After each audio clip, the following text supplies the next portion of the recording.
He didn't even let her finish stepping off the train.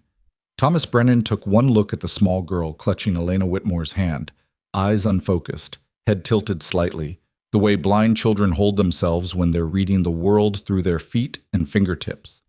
And his face closed like a door being slammed shut. He didn't whisper it. He didn't pull Elena aside.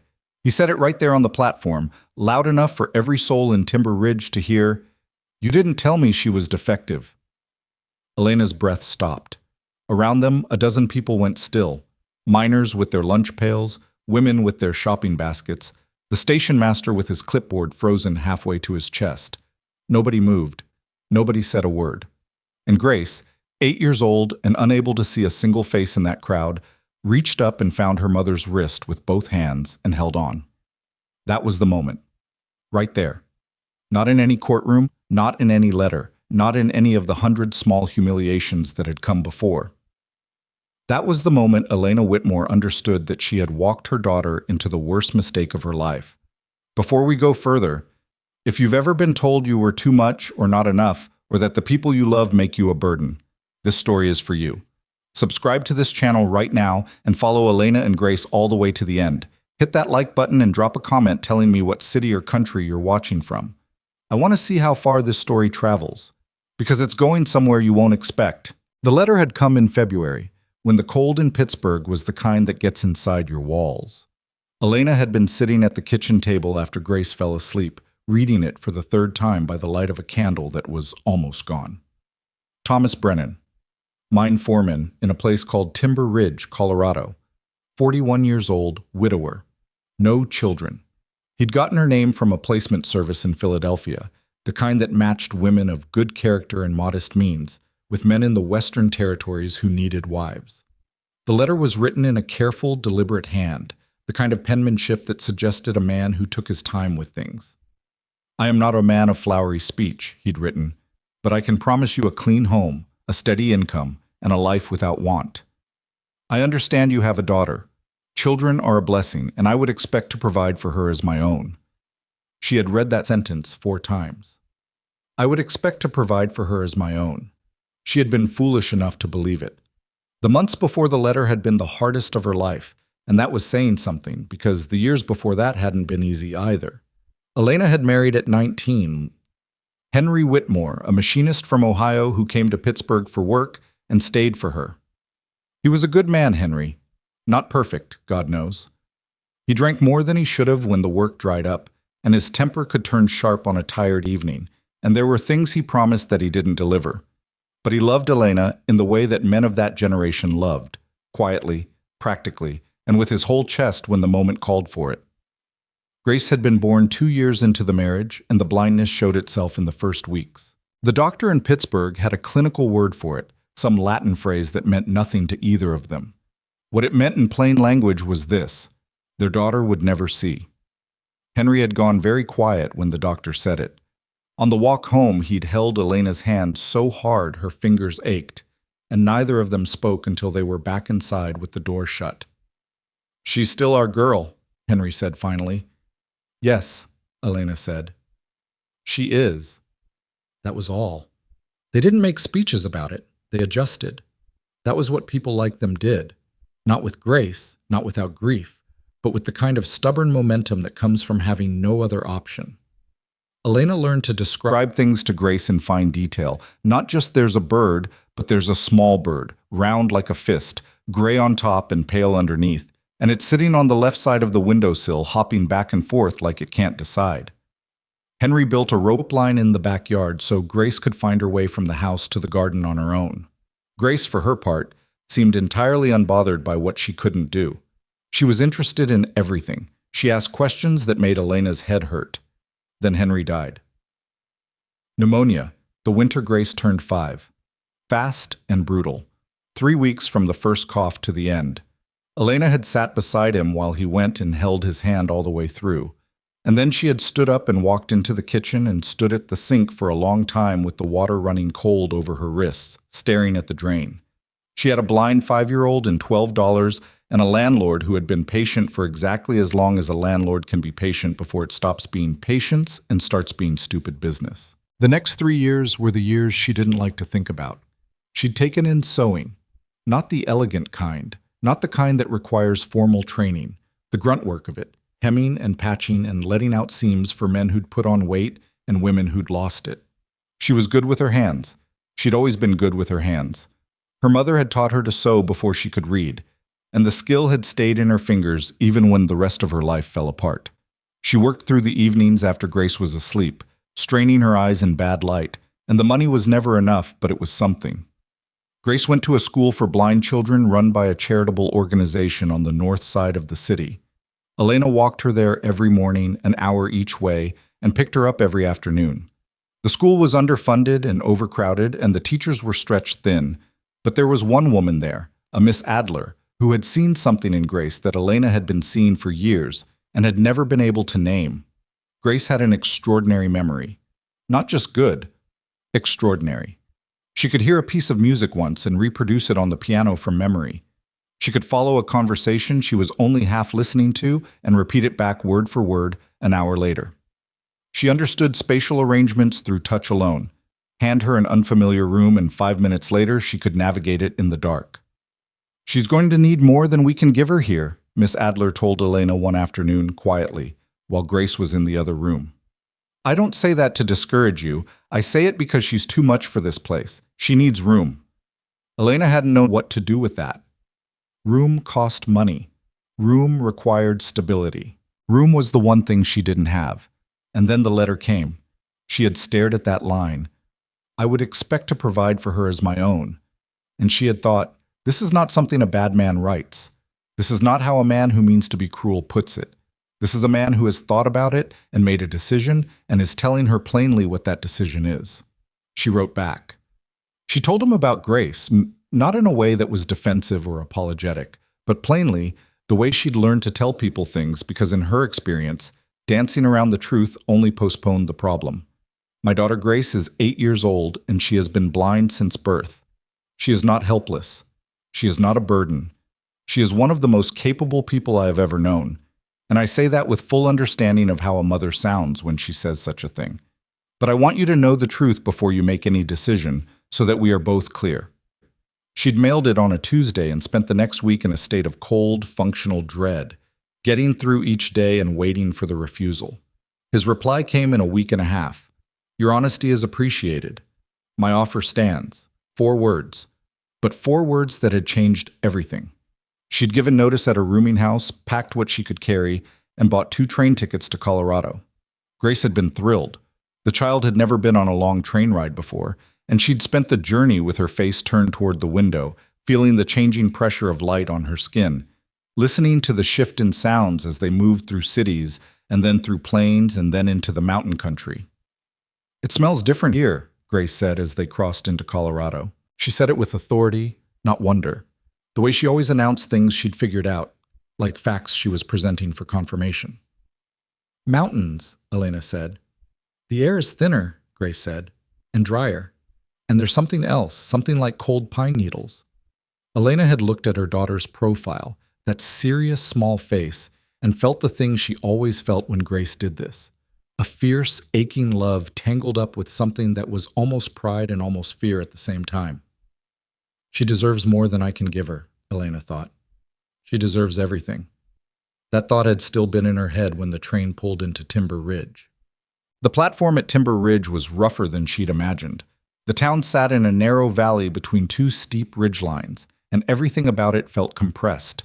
The buildings close together, the sky above narrowed to a strip, the mountains crowding in from both sides like they were minding their own business, but couldn't quite help looming. The late April air had a bite to it, and the light had a particular clarity that made everything look slightly more itself than usual, which was either beautiful or unsettling depending on your mood. Thomas Brennan was easy to find because he was standing at the edge of the platform with his arms crossed and the expression of a man conducting an inspection. He was bigger than Elena had expected, wide through the chest, heavy-browed, with a foreman's permanent squint from years of reading conditions in dangerous underground spaces. He wore his good clothes, which told her he'd made an effort, and his hair was slicked back in a way that suggested he'd thought about this meeting more than he'd intended anyone to know. Elena descended the train steps with her traveling case in one hand and Grace's hand in the other. Grace's small fingers were wrapped around two of hers, the child moving with that careful, earth-reading confidence she always had. Weight slightly forward, free hand loose at her side, head tipped just a degree to the left to catch sound directionally. She was 8 years old, and she navigated better than most adults Elena knew. Brennan's face changed in the first second. She saw it happen, not dramatically, not in a single flash, but in layers, like watching a man close a series of doors inside himself. His eyes went to Grace, stayed there, then came back to Elena with something new in them that had not been there before. He didn't say hello. He didn't come forward. He stood exactly where he was and said, in a voice that carried clearly across the 20 feet between them, "What's wrong with her eyes?" Elena stopped walking.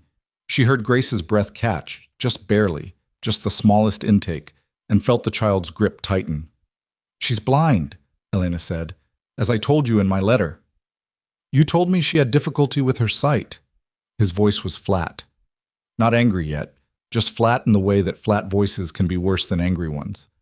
"You did not tell me she was—" He looked at Grace again. Whatever he was going to say, he chose something else. "You did not tell me the extent of it." "I told you she has been blind since birth," Elena said. Her voice was very steady. She had learned to keep her voice steady when she was most frightened. It was a trick that had served her and cost her in equal measure. Those are direct words. I don't know how to be more direct than that. Around them, the platform had gone quiet in the way that public spaces go quiet when something private becomes public against its will.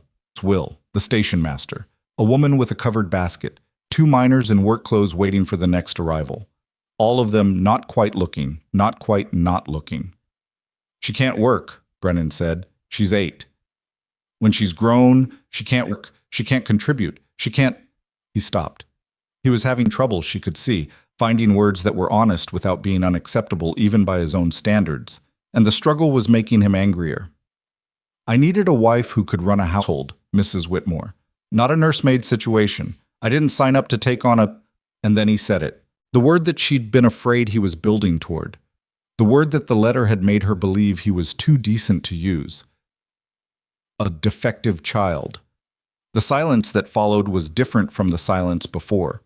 The before silence had been the quiet of people pretending not to listen. The after silence was the quiet of people who had heard something they couldn't unhear and didn't know what to do with it. Grace's fingers had gone completely still inside Elena's hand. Not tightened, not trembling, still. The way Grace went still when she was processing something from the outside world into the inside language only she fully understood. Elena looked at Thomas Brennan for a moment. She was aware of everything in that moment with a strange sharpness. The cold in the air, the smell of coal smoke, the sound of someone's horse shifting its weight on the other side of the building, the specific quality of the afternoon light on the mountains behind him. She was aware that she had $2.40 in the pocket of her traveling coat. She was aware that she had nowhere to go. She was aware that every person on that platform was watching her, and that whatever she did in the next 10 seconds would be the first thing anyone in Timber Ridge ever knew about her. She looked down at Grace. Grace was looking up, not at Brennan. She couldn't have picked him out of the space in front of her. She was looking up in the direction of her mother's face, and her expression was the expression Elena had seen on it 100 times. That focused, inward attention, like the child was taking a reading off something the rest of the world couldn't measure. "Mama," Grace said quietly. "Yes, love." His voice sounds like someone who is afraid of things he doesn't understand. It was said the way Grace said most things, matter of fact, without cruelty and without performance, just the straightforward application of information to conclusion. It was not loud enough to carry far. But the station master heard it. The woman with the basket heard it. Elena heard it, and she felt something shift inside her chest. Not relief, not courage exactly, but something older and more necessary than either of those.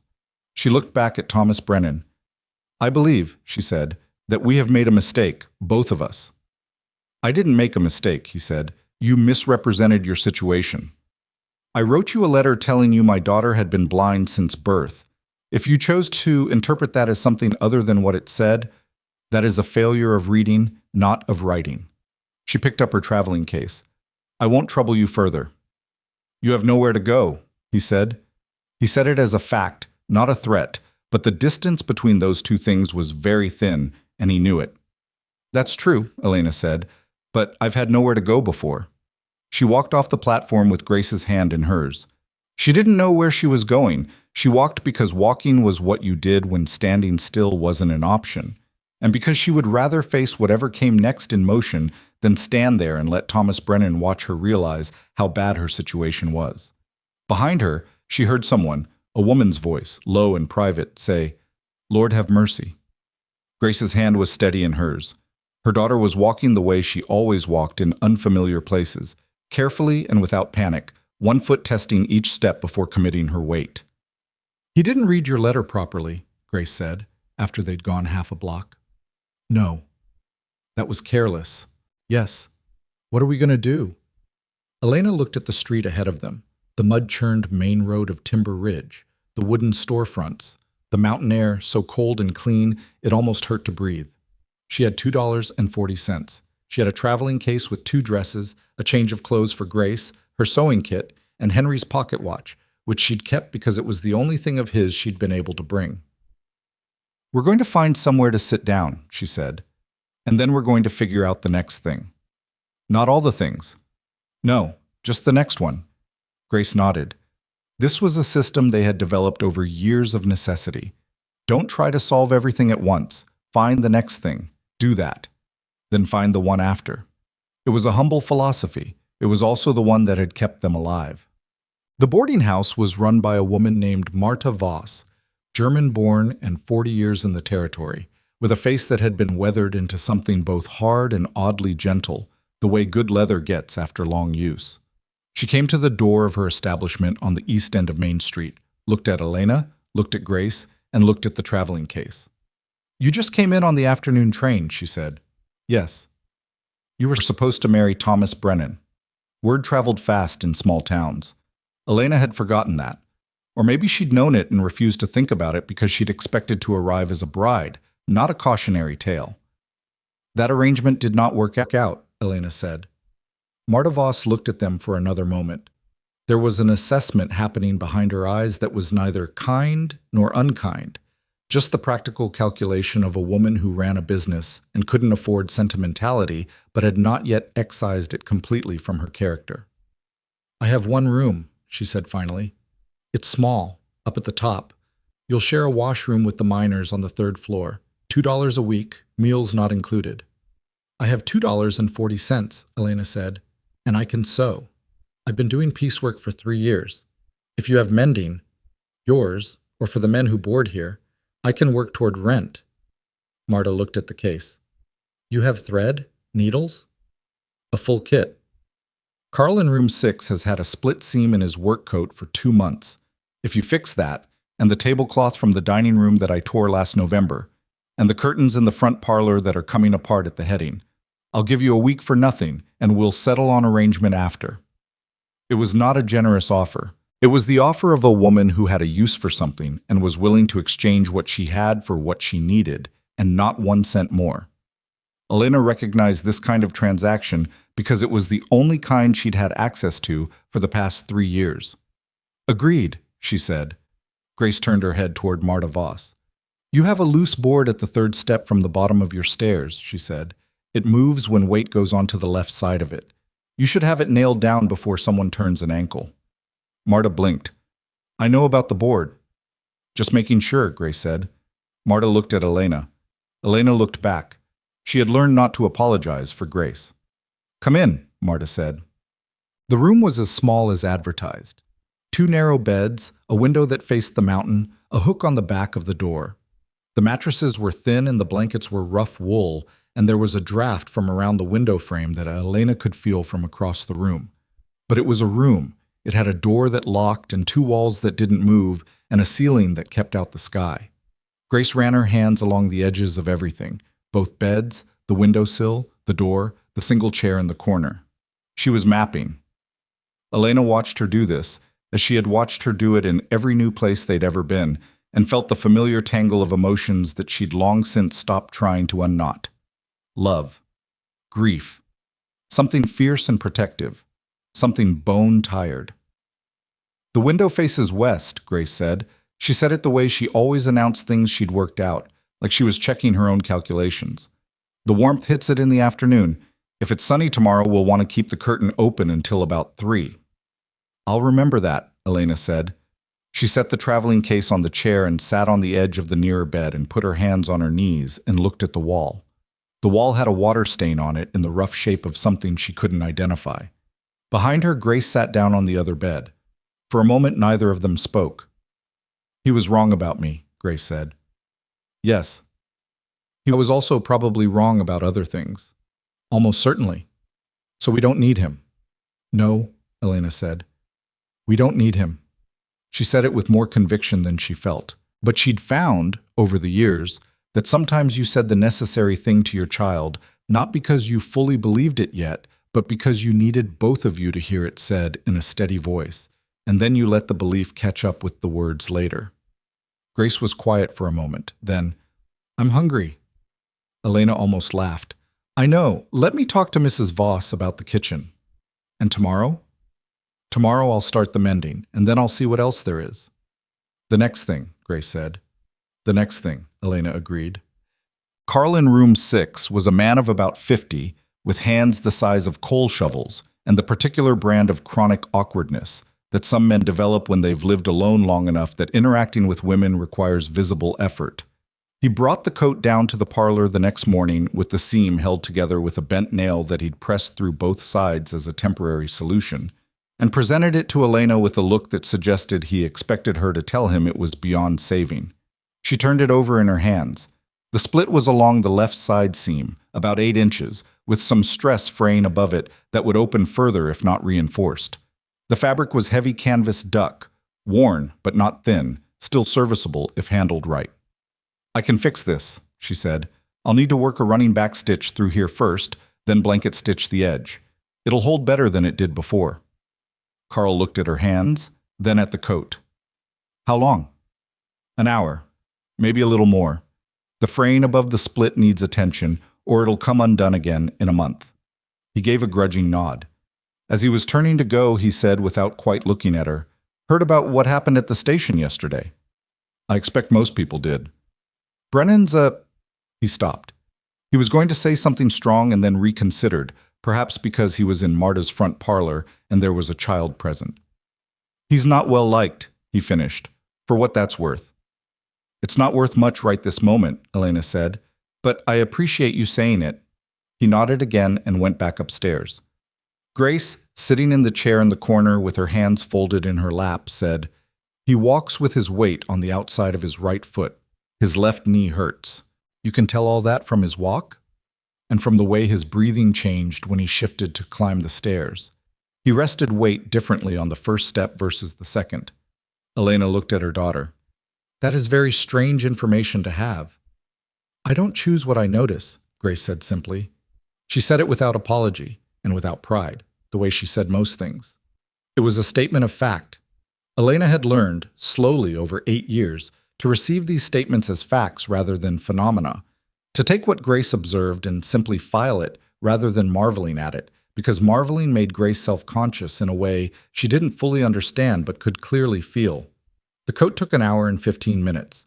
Elena did the running back stitch first, pulling the seam back into alignment with careful tension so it wouldn't pucker, then blanket stitched the raw edge in both directions from the split to reinforce against future stress. Then she went 2 inches above the frame and worked a fine diagonal tack stitch across 3 parallel lines. Marta came in while she was finishing and stood behind her for a moment watching. You're good, she said. I've had to be. Can you do finer work, blouses, collars, that kind of thing? Yes. The women in town, some of the mine managers' wives, they get things made in Denver and shipped out, and the shipping ruins them half the time. Seams come loose, lace gets torn. They pay well to have it fixed right. Elena looked up. Are you suggesting something? I'm suggesting you might have more work than one boarding house can give you, if you're interested. Marta's expression was still the practical one, still the calculation. But there was something else in it. Not kindness, exactly. Recognition, maybe. One survivor identifying another. Timber Ridge doesn't have a proper seamstress. Hasn't, since Mrs. Hauer left for Denver 3 years ago. I don't have equipment, Elena said. I have a kit. For a real workshop, I'd need a proper machine at minimum. Howard left some things in the building she rented. I happen to own that building. Marta paused. I would not charge rent for the first 2 months if you could see to repairs for me as part of arrangement. Elena watched her for a moment. Why are you doing this? Marta's face did something complicated. Because Thomas Brennan sent 2 other women back on the train before you. One of them had a sick mother with her. The other one, he said, was too old, and she was 37. She paused again. And because that child of yours told me about my staircase, and she was right. I nearly went down on it in November. It was not, Elena thought, the most sentimental offer she had ever received. It was a transaction, a woman with available assets meeting a woman with available skills, with a community grievance against a mutual antagonist providing the catalyst. But in her current situation, she could not afford to need charity to be more romantic than it was. I would like to see the space, she said. The building was 2 blocks off Main Street, narrow and longer than it looked from the front. The front room had good natural light from 2 street-facing windows, and Mrs. Howard had left behind a treadle machine that needed oil and a new needle, a large cutting table with a warped leg that could be shimmed, and a wall-mounted rack of thread in at least 40 colors. Grace stood in the middle of the front room and turned slowly, her free hand extended at her side. The floor is uneven in the far corner, she said, and there's a smell. Linseed oil from a long time ago. And something else. She tilted her head. Wood shavings. Elena looked at the floor. The far corner had a slight depression she hadn't noticed. The ceiling is lower toward the back, Grace continued. It changes the sound, and there's a window back there, probably a small one, because the air feels different. She walked toward the back room with the calm confidence of someone who had been told the layout in advance, feeling the floor with the balls of her feet before shifting her weight, one hand occasionally extending to verify a surface she'd anticipated. Elena and Marta followed her. She does this in every new place? Marta asked quietly. Always, Elena said. In the back room, Grace put her hand against the rear wall and stood still. This could be good, she said, to no one in particular. It could, Elena thought. It was a terrible situation, and it had terrible origins, and nothing about the next 6 months was going to be easy. But it could be good. She looked at Marta. When can I start? The first week was 12-hour days. She started with the Howard machine, which needed more than oil. The tension mechanism was stuck. The bobbin case had a crack that she found only by feel, and the needle was not just dull but bent, which meant every stitch it had taken in its final months of use had probably been subtly off. She cleaned it piece by piece, replaced what she couldn't repair with supplies from Timber Ridge's single general store, and had it running by Thursday. Word traveled, the way word traveled in mountain towns, which is to say faster than logic should allow. By the end of the first week, 3 women had appeared at the door with work. A split seam in a wool skirt, a collar that had come away from its bodice, and a dress that had been let out improperly by someone who didn't know what they were doing and now sat wrong through the shoulders. Elena took all 3, priced them fairly, and worked through 2 evenings. Grace was with her for most of it. She couldn't sew. The needle and thread required more visual precision than she had access to. But she organized. She sorted thread by texture and weight, developing a system of notches and knots she pressed into the ends of the wooden spools so she could identify them by touch.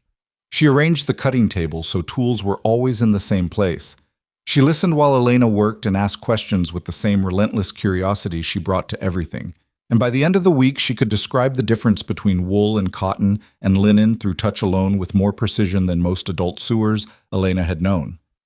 She's remarkable, said one of the women who'd come to pick up her skirt. She said it to Elena, but was watching Grace, who was at the thread rack running her fingers along the spools. She is, Elena said. I didn't mean any offense. None taken, Elena said. She said it pleasantly and meant it only partially, because she had been fielding variations of "she's remarkable" for 8 years, and she knew that most of them were sincere and well-meaning, and still managed to carry inside them a faint trace of something she couldn't quite name. Not pity, not condescension, but a species of surprise that Grace was remarkable, rather than just remarkable regardless of anything else. But she'd learned to let that go. You couldn't correct the entire world at once. The woman paid for the skirt, added a small extra. For her, she said, nodding at Grace, and left. Grace turned from the thread rack. She left something extra. Yes. Because of me? Yes. Grace was quiet for a moment. That's complicated. It is, Elena agreed. I don't know if I like it. You don't have to decide yet. Grace thought about this. Then she turned back to the thread rack and went on with what she was doing. It was at the end of the second week that Elena first heard about Jacob Thorne. She heard about him the way she heard about most things in Timber Ridge, obliquely, through conversation that wasn't directed at her. She was working at the front table when Carl from the boarding house came in with his foreman's vest, which had a buttonhole that had finally given up after being forced over too large a button for too long. He was talking to another man, younger, a miner named Pete, with a raw-faced sunburn that suggested he worked above ground, and neither of them was paying particular attention to Elena's presence, which was the usual state of affairs when a woman was sitting quietly behind a workbench. Thorne was in town again, Pete said. Carl made a sound that was not quite interest and not quite dismissal. Trading pelts.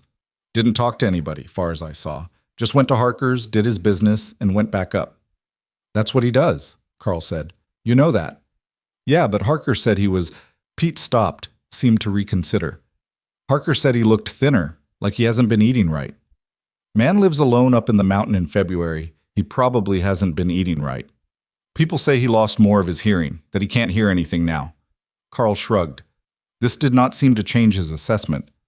Who is Jacob Thorne? Grace asked. Both men looked at her. They'd forgotten she was there, which happened more than people would have admitted. A man who lives up in the mountains, Carl said.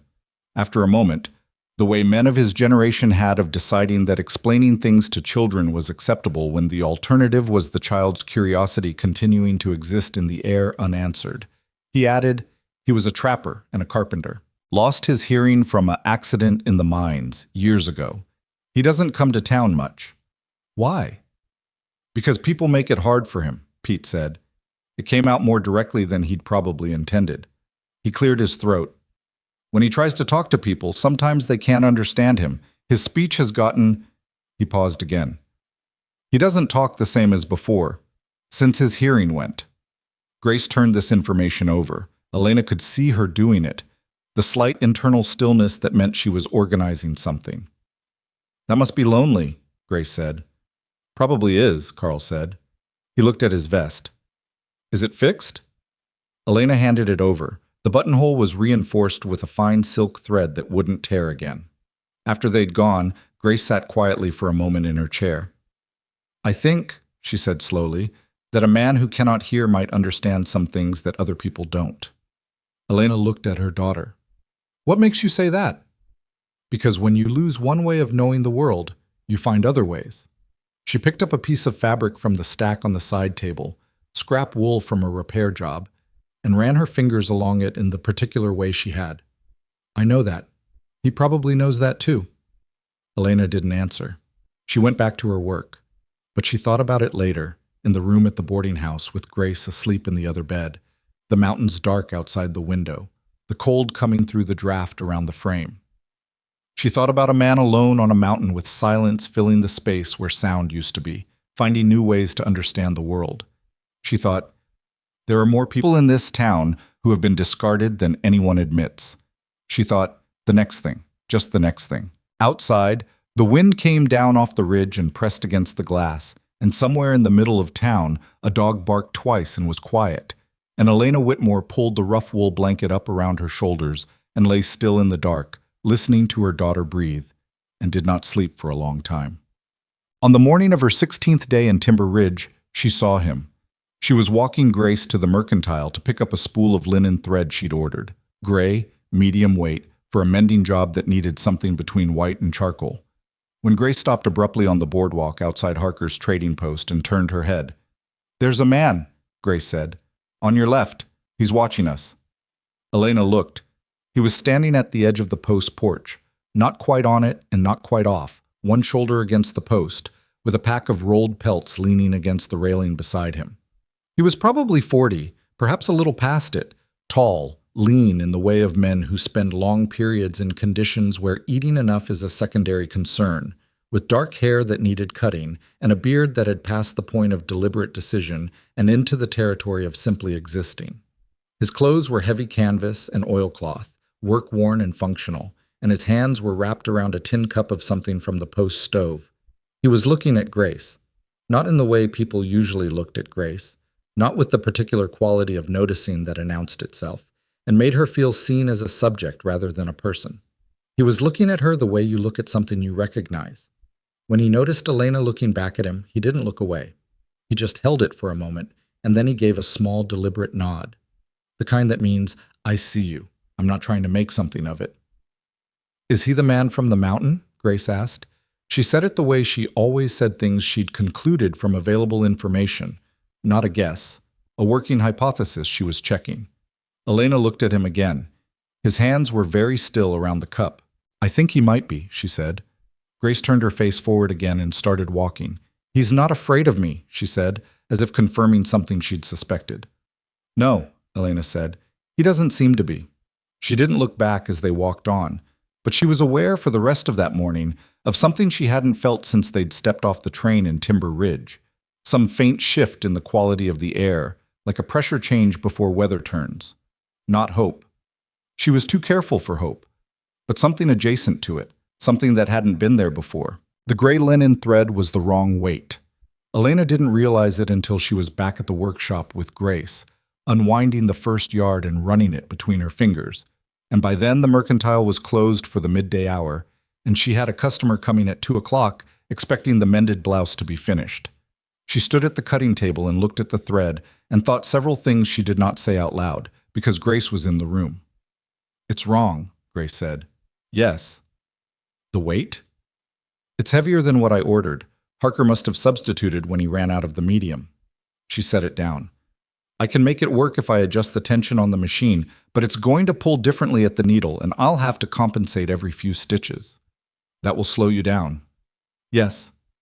Grace sat down in her corner chair and folded her hands. You can do it, she said. Not as encouragement. Grace rarely offered encouragement in the conventional sense, the reassuring sounds that people made to smooth over difficulty. She said it as an assessment. She had watched Elena adapt to worse than wrong weight thread. Elena adjusted the tension mechanism, rethreaded the machine, and got to work. She was 40 minutes into the blouse when she heard the door. She expected a customer. What she got was Nora Finch, the wife of one of the mine supervisors, a woman about Elena's age with the particular bearing of someone who had been attractive at 20 and was now at 35, making peace with a different kind of authority, standing in the doorway holding a wool coat over one arm and wearing an expression that was trying to decide between apologetic and entitled, and had settled somewhere in the uncomfortable middle. Mrs. Whitmore, she said, I heard you've been doing good work. I try to, Elena said. She kept her eyes on the machine. She had learned that stopping mid-seam was how you ended up with puckering.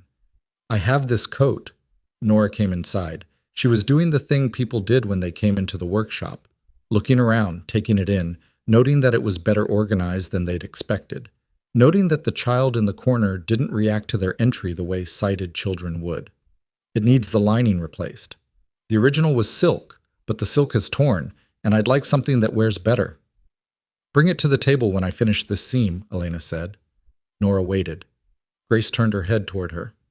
You're wearing rose water, Grace said, and you've been outside in the cold recently, the left side more than the right. Nora blinked. I walked from the east side of town. The wind was coming from the... She stopped. How did you know it was the left side? The cold is still in your coat on the left. You can hear it in how the fabric moves differently. Grace paused. Also, your left shoe has a thin spot on the heel. It makes a slightly different sound on the floorboards. Nora looked at Elena, who had finished her seam and was looking up now. She does that, Elena said.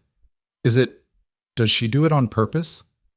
She notices things, Elena said. That's all. She stood and came to examine the coat. Let me see what we're dealing with. The lining was a pale gold silk that had deteriorated along the back panel and the left sleeve, where repeated friction had thinned it to the point of tearing. The coat itself was fine, heavy charcoal wool, well constructed, the kind of thing that lasted 20 years if you treated it right. I'd recommend a heavy cotton sateen for the replacement, Elena said. It breathes better than silk and wears better too. I have a cream weight that would work with the coat color. Nora looked at it. Not silk? Not unless you wanted to do this again in another few years. There was a pause while Nora weighed the preference for silk against the inconvenience of repetition. Fine, she said. Cotton. Elena named a price. Nora accepted it with the minor compression of lips that suggested she thought it slightly high, but recognized she had no real grounds for objection. There's one other thing, Nora said, as Elena was writing the order into the ledger she'd started keeping. She said it carefully, the way people said things they'd been turning over before arrival.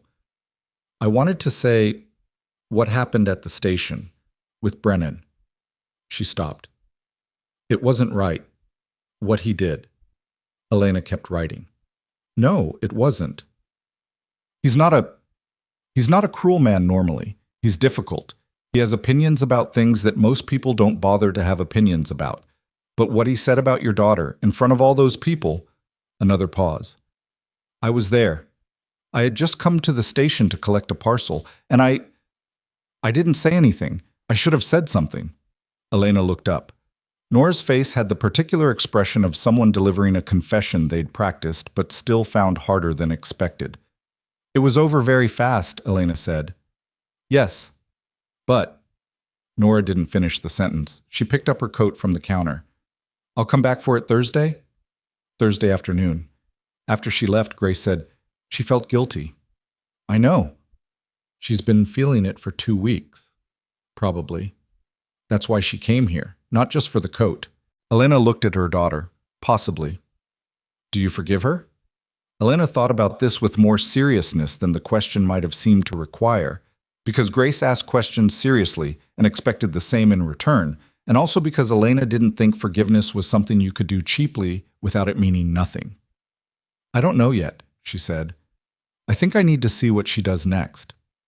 Grace nodded. That satisfied her. She went back to sorting thread. The person who came back next was not Nora Finch. It was a Tuesday, 3 weeks into Elena's time in Timber Ridge, and she had just sent Grace across the street to Marta's boarding house for the midday meal, because the workshop had no kitchen, and Marta had extended the arrangement to include 1 meal a day for Grace as part of the informal patchwork of reciprocal obligations that Elena was slowly, carefully building.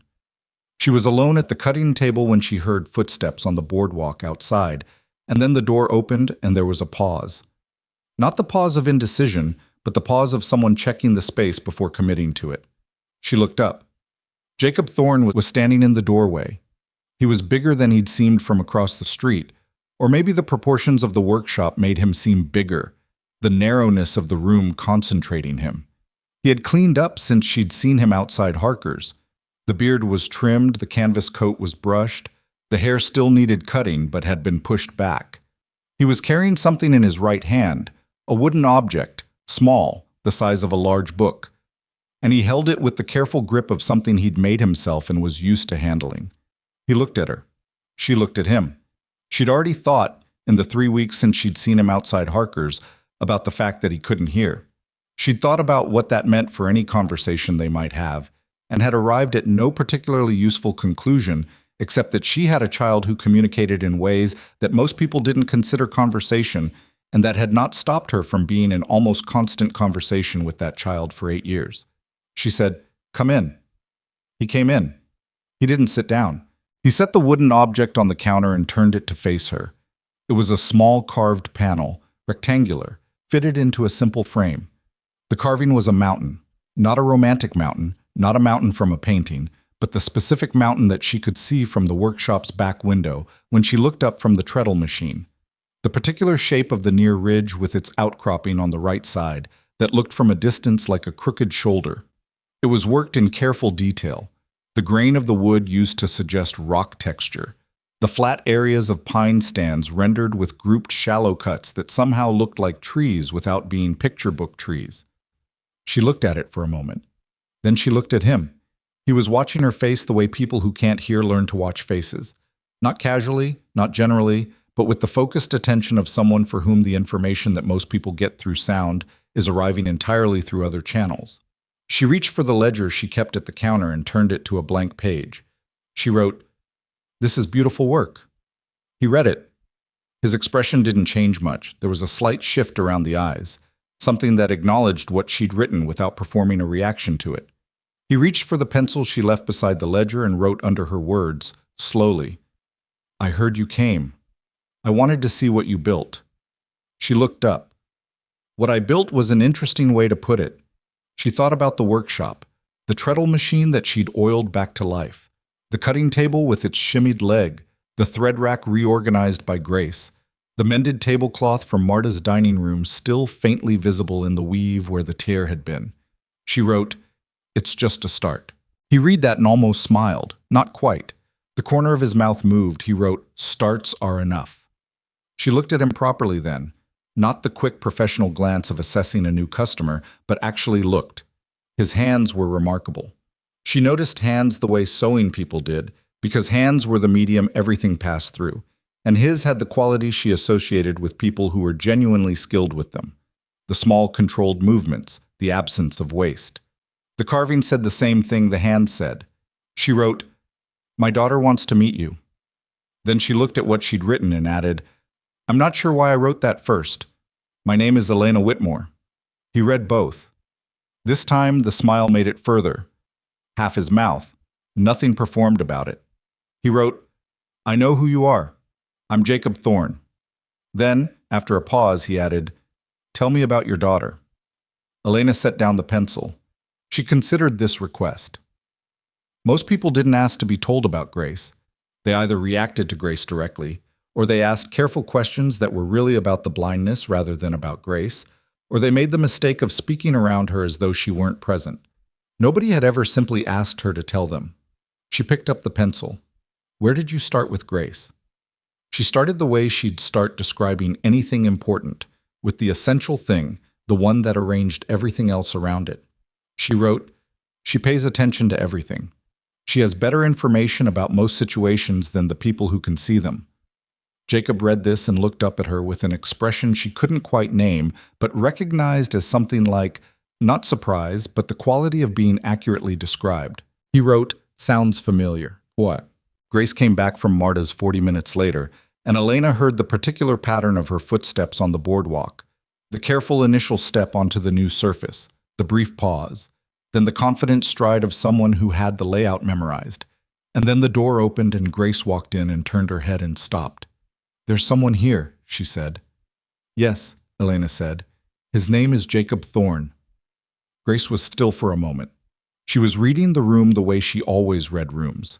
Air pressure, sound, the faint shifts that most people's sensory apparatus didn't bother processing. Her face went through several small calculations. "He's standing on the left side of the counter," she said.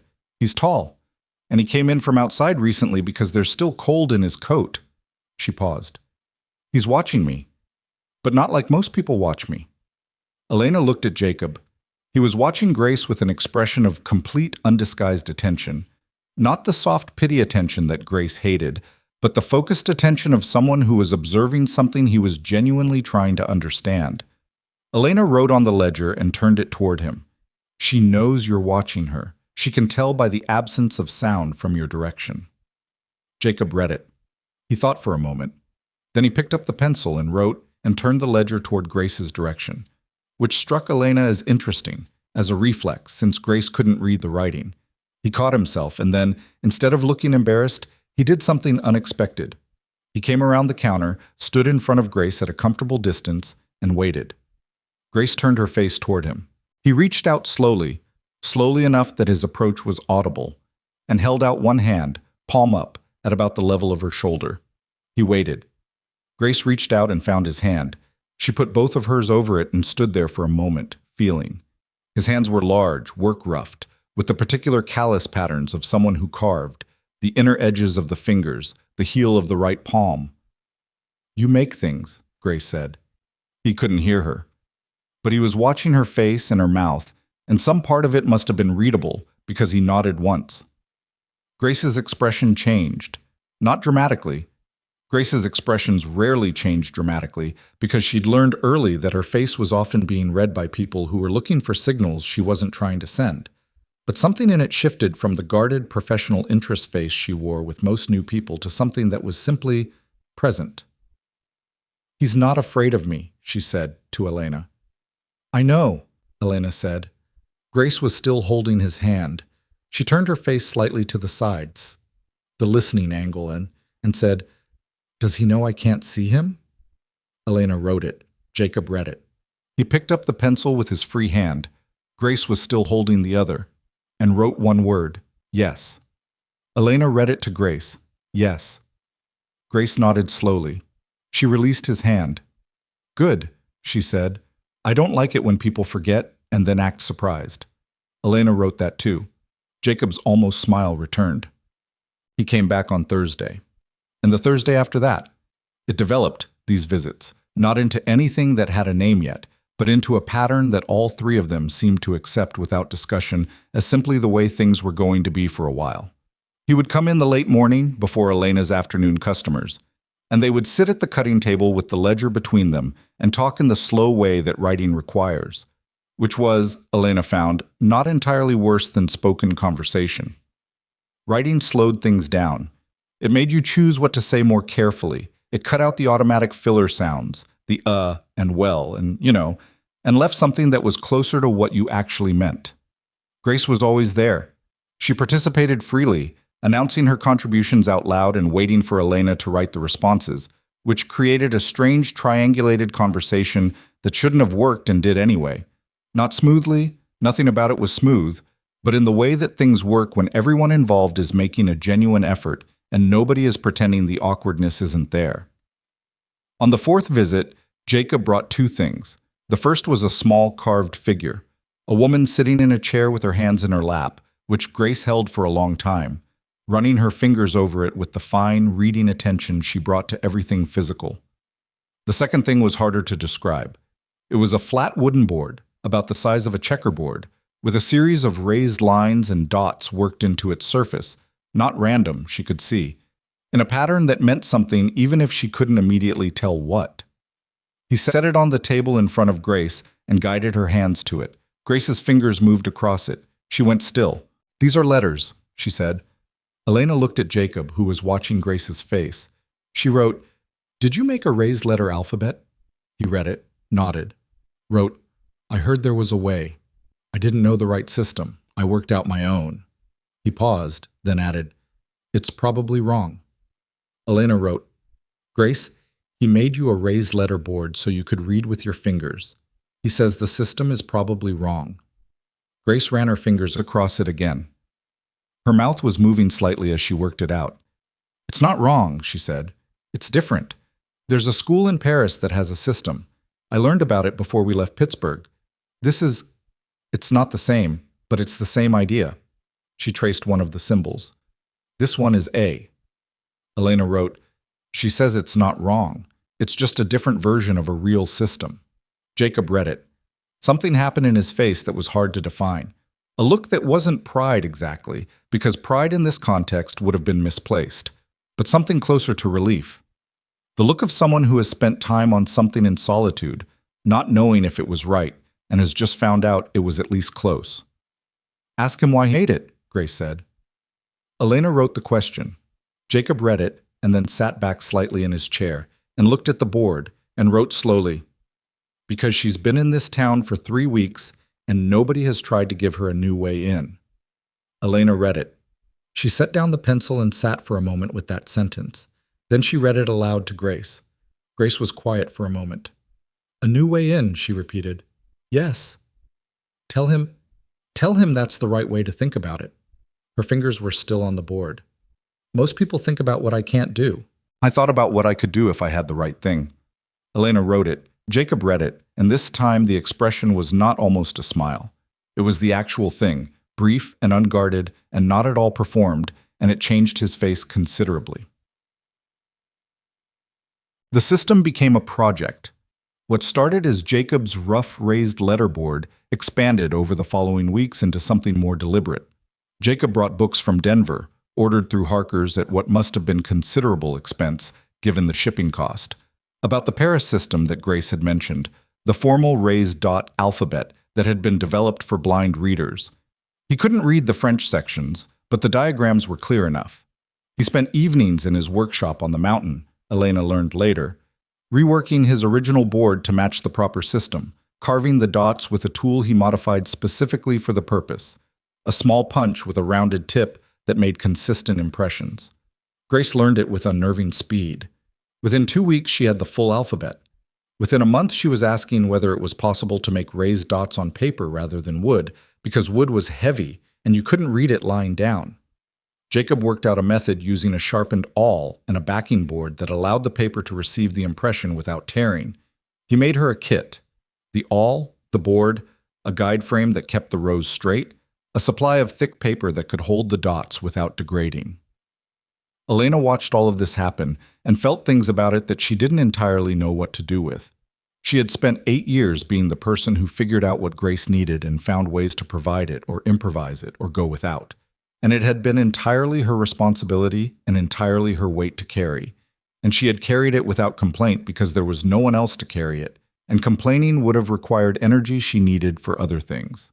And now there was this man, this silent, careful man, who came down from the mountain with his hands full of things he'd made, who looked at Grace and saw not a situation to manage, but a person to equip, and who went away and thought and came back with something. She did not know what to do with gratitude that large. She had not had occasion to feel it before.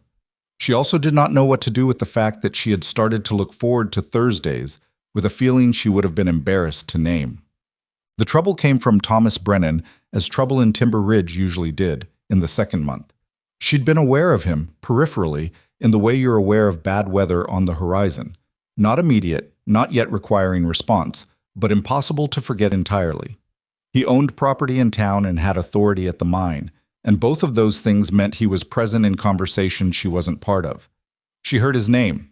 She heard through Carl and through the gradual accumulation of information that came from being the woman who fixed everyone's clothes and therefore occupied a neutral position in their lives, that Brennan was not pleased by how quickly Elena had established herself. This struck her as both predictable and faintly ridiculous. He had rejected her. He had sent her away from the platform in front of half the town. That she had then found work in a workshop and was slowly, imperfectly, building something out of the wreckage of his refusal seemed like it should be no business of his. But men like Brennan, she had learned, did not think in those terms. For them, the woman they had discarded remaining present in the same town was its own kind of affront. The first sign of it was when 2 of her customers canceled in the same week. Not dramatically, not with explanation, just brief notes through Marta's to say that they would not be needing the alterations after all, sorry for any inconvenience. Elena looked at the 2 cancellations and thought, 2 is coincidence or 2 is something else, and waited. Carl told her, at the end of the week, without quite meeting her eyes, Brennan said something at the supervisor's dinner about you. Something about how it wasn't seemly for a woman in her situation to be operating a commercial establishment without proper backing. Elena set down the coat she was folding. My situation. He didn't say exactly. Carl was clearly uncomfortable.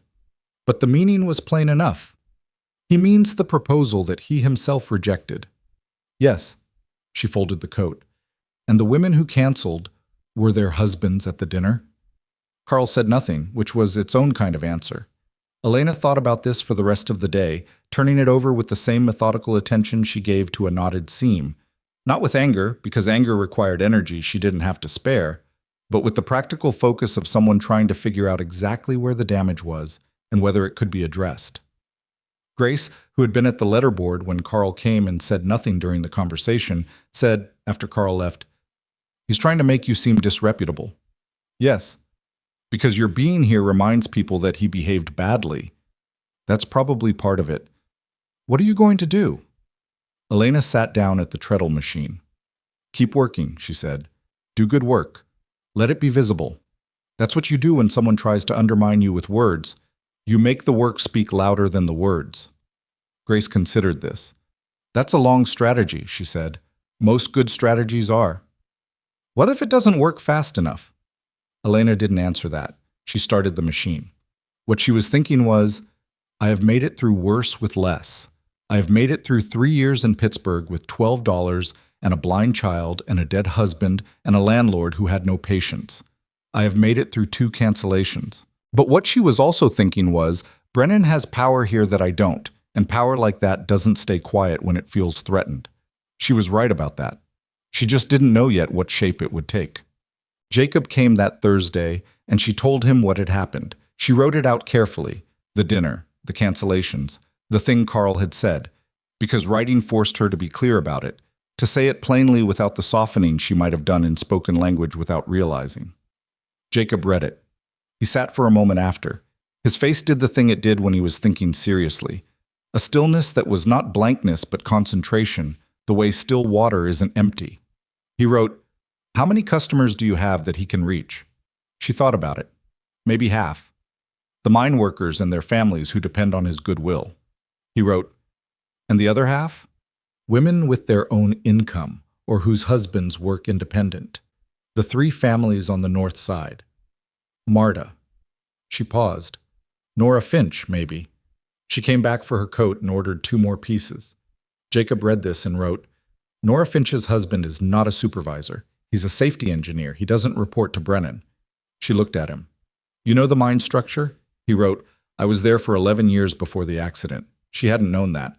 She'd known about the hearing loss, the broad outlines that Carl had told her and Grace. She hadn't known 11 years. She thought about a man spending 11 years underground, learning every seam and shaft, and then losing the thing that mining required most: the ability to hear the mountain telling you what it was about to do. She wrote, "I'm sorry." He read it, looked at her, wrote, "It was a long time ago. The point is, I know which families in this town are independent of Brennan and which aren't." He paused. Then, "Would it help if I told you?" She looked at this offer. It was practical. It was the kind of help that actually helped. Not sympathy, not the softening noises, but information. Specific, useful, actionable information. She wrote, yes, it would. He wrote it out. He was methodical and thorough, going through the families he knew, indicating the connection to the mine, the degree of dependence. His handwriting was getting faster as he went, less careful, more certain, the handwriting of someone who'd been holding this knowledge in his head and was now finding it useful to have it on paper. When he was finished, she read through it twice. Then she looked up. He was watching her the way he watched things, fully, without the half attention most people offered. She had gotten used to being looked at that way. She was still getting used to what it felt like. She wrote, "Why are you helping me?" He read it. He picked up the pencil and held it for a moment without writing. Then, "Because what Brennan did at the station was wrong, and it keeps being wrong every week that he gets to make it harder for you." He stopped, looked at what he'd written, added, "And because Grace deserves better than a town run by a man who called her defective." Elena read this twice. She folded her hands on the table and looked at the ledger page that now held 2 months of their conversations. Her careful printing and his less careful but legible script layered over each other in a record of something she didn't yet have a name for. "What did he write?" Grace asked, from her corner. She had been at the letterboard, but she'd been listening to the silence the way she listened to everything. Elena read it aloud. Grace was quiet for a moment. Then she said, "He's a good person." Elena looked at Jacob, who hadn't heard Grace say it. "I was looking at this window, his face in its usual contained expression, the mountain outside the back glass." "Yes," Elena said quietly. "I think he might be." The drum came on a Wednesday, unexpectedly. Jacob didn't usually come on Wednesdays.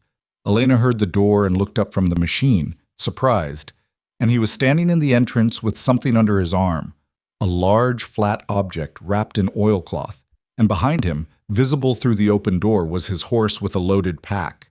He set the oilcloth package on the cutting table and unwrapped it.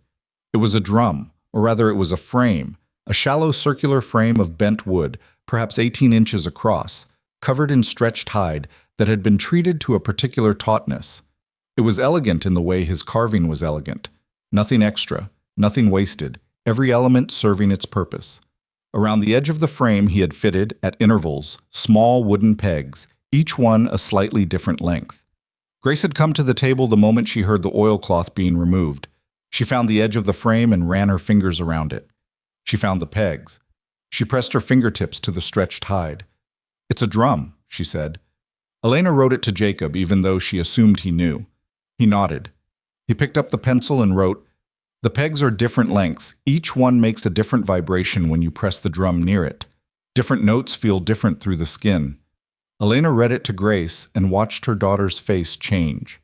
Grace pressed her palm flat against the hide. She spread her fingers. Then, very gently, she tapped. Once, near the edge. She felt it. She moved her hand slightly and tapped again. She moved again. Her eyes were closed, which was not the same for Grace as it was for most people. She didn't close her eyes to see better. She closed them to reduce the distraction of light and shadow and concentrate everything in her hands and her skin. She tapped a pattern, stopped, tapped it again. The sound goes into my hand, she said. She said it in the voice she used when she was reporting information, not performing emotion. And also into the table. I can feel it in my feet. Elena wrote this. Jacob read it and nodded. He picked up the pencil and wrote slowly, That's what I thought. The vibration travels. You can feel music without hearing it. He paused, then added, I tested it. I put my hands on the drum, and someone struck different notes on a piano. I couldn't hear the notes, but I could feel the difference. Elena read this aloud. Grace was quiet for a moment. You made this for me, she said. Elena wrote it, Jacob read it, and looked at Grace, and wrote one word, yes. Grace took her hands off the drum and held them in front of her, palms up, looking at them in the particular way she looked at things that weren't quite visible even in the direction she was facing. I've never felt music before, she said. I've heard it, but that's different. Elena's throat did something she was not expecting. She sat with it for a moment before she trusted herself to write anything, and then she wrote what Grace had said and handed the ledger to Jacob and looked at her sewing machine while he read it. When she looked back, his face had done the thing she'd only seen it do once before, when he'd learned that his raised letterboard had been at least close to right. The relief in something else, older than relief, that she thought might be the expression of a person who has made something that actually works for the person it was made for. Grace tapped the drum again. She tapped it in a pattern, slow, deliberate, feeling each note travel through her hands and wrists and up into her shoulders. She tapped it for a long time, while the afternoon light moved through the workshop windows and the mountain outside went from gold to shadow, and neither Elena nor Jacob said anything, which was not the same as silence. It was the sound of something being built. The drum stayed in the workshop. Grace had asked, on the evening Jacob brought it, whether it could remain there rather than go upstairs to the boarding house room, and her reasoning was practical. The workshop had more floor space, and floor space mattered when you were learning to feel vibration through your feet as well as your hands. Elena had agreed, and Jacob had nodded when she wrote it to him, and so the drum lived in the back corner of the workshop on a low wooden stand that Jacob built for it the following week, fitted with felt pads on the legs so the vibration transferred down into the floorboards rather than getting absorbed by the stand itself. He had thought of that on his own. Elena noticed these things, the way his solutions came pre-considered, already accounting for variables he'd worked out in advance. It was the thinking of someone who had spent a long time alone with problems and no one to hand them off to. Grace practiced every morning before the first customer arrived. She had developed a method. She would stand on the floor near the drum with her shoes off, feeling the vibration through her bare feet, and tap with both hands in patterns she was inventing. Not music exactly, not yet, but a language she was building from the ground up, the way she built all her languages. Elena would watch from the treadle machine and feel something she had no clean word for, some compound of joy and sorrow and ordinary exhaustion that was probably just what it felt like to be the mother of a remarkable person and not quite have the resources to give them everything they deserved. She didn't say any of that. She ran the machine and let Grace play. It was during one of these morning sessions, in the third week of May, that Nora Finch came in early and stopped in the doorway and watched Grace for a full minute without saying anything. When Grace finished her pattern and lifted her hands, Nora said, "How does she know when to stop?" "She feels it resolve," Elena said. "The same way you hear a note resolve." Nora looked at her. "You understand music?" "Enough. Henry, my husband, he played the harmonica. Not well, but with commitment." She turned back to the seam she was running. Grace always responded to it more than he did. Nora came inside and sat in the customer chair, which was a wooden chair Elena had placed near the front window for people waiting on work. She sat in it the way a person sits when they're not entirely sure why they've arrived early and are working out the reason as they go. "I want to tell you something," Nora said. "All right." "My husband, Robert, he spoke to some of the other engineers this week, the independent ones, about the situation with your customers." She paused. He did it without telling me he was going to, and I found out after, and I want to be clear that I didn't ask him to, but I also... She stopped again. I'm not sorry he did. Elena stopped the machine. What did he say? That Brennan had no grounds to say what he said at the dinner. That you came here under a legitimate arrangement that Brennan himself broke, and that making it difficult for you to work was... She chose her word carefully. Petty. That's one word for it. Robert isn't a man who uses strong language normally, Nora said. Petty is strong language for him. Elena looked at her. Nora had the expression of someone delivering information they hoped would be received as an offering rather than an intrusion, and was not entirely sure which it was. Tell Robert I'm grateful, Elena said. He said 2 of the families who canceled might come back. Nora looked at Grace, who had gone to her letterboard in the corner and was working through something with the awl and thick paper. He also said, and this is Robert, not me, that Brennan has been making decisions at the mine lately that don't sit right with some of the engineers. Things about the east shaft ventilation. Robert didn't explain the details. He doesn't bring the mine home normally, but he said it in the context of Brennan being the kind of man who makes decisions based on what's convenient for himself rather than what's right. Elena filed this information in the careful part of her mind that kept track of things that might matter later. Thank you, she said, for coming early to tell me. I came early, Nora said, because I didn't want anyone to see me come in and report it back to Brennan that I was here, and the morning is quieter.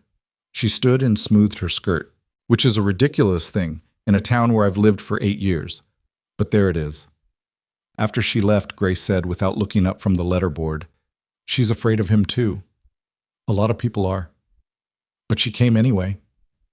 Yes, Elena said. She did. Jacob came that Thursday with mud on his boots and a cut on his left hand that he hadn't bothered to properly bandage, a strip of cloth wound loosely around the palm, already stained through. Elena saw it the moment he came in and pointed at it with a look that required no writing. He looked at his hand as though he'd half forgotten it was there. He wrote, "Slipped on the upper trail, rock edge." She pointed at the chair. He sat. She went to the supplies she kept. She'd started keeping a small medical kit after the 3rd time a customer came in with a sewing needle through a fingertip and cleaned the cut and put a proper dressing on it, which was a task that required holding his hand and working around the wound with steady attention. His hands were very still while she worked. He didn't move or flinch, just watched her face with that complete attention. She finished and wrote, "You should have done this before coming down the mountain." He wrote, "I know." Then, after a pause, "I wanted to show Grace something, and I didn't want to wait until it healed." She looked at him. He had a leather satchel with him that she hadn't examined. He opened it now and took out a book. Small, well-worn, with a plain board cover. He set it on the table. It was written in raised dots. Elena looked at it. She understood slowly what she was looking at. A book in the formal raised dot alphabet, the one Grace had described from the school in Pittsburgh, the one Jacob had used to correct his original carved board. This was not something from Harker's supply order. This had been brought from somewhere deliberate. She wrote, "Where did you get this?" He wrote, "Denver. I went last week. Denver was a 2-day ride." She looked at him. He was looking at the book, not at her. She wrote, "You rode to Denver for a book." He wrote, "I rode to Denver for several things. The book was one of them." He looked up. "It's a collection of stories. I didn't know what she'd already read, so I chose stories." Elena called Grace from the corner. Grace came and Jacob put the book in her hands and guided her fingers to the cover. She felt the dots there. A title, Elena assumed, though she couldn't read it. Grace's fingers moved across it slowly, then faster. Her face changed in the way Elena had learned to read over 8 years. The slight parting of the lips, the forward tilt of the head, the quality of absolute concentration that meant something had caught her completely. "It's a book," Grace said. "Yes," Elena said, "a real book, with real words." Her fingers were moving across the cover, reading. It says, "Stories from the Prairie." She looked up, and the look on her face was the look Elena had seen once before, at the piano at the school in Pittsburgh, when Grace had played back a piece from memory, and the teacher had first understood what they were dealing with. Not triumph, something quieter and more private than triumph. the expression of a person receiving something they had stopped letting themselves expect. She held the book against her chest for a moment with both arms. Jacob was watching her. Elena watched him watching her, and thought again about a man who rode to Denver with a cut hand he hadn't properly dressed because he didn't want to wait until it healed. She wrote, "She's never had a book of her own she could read." Jacob read it. His face did nothing dramatic.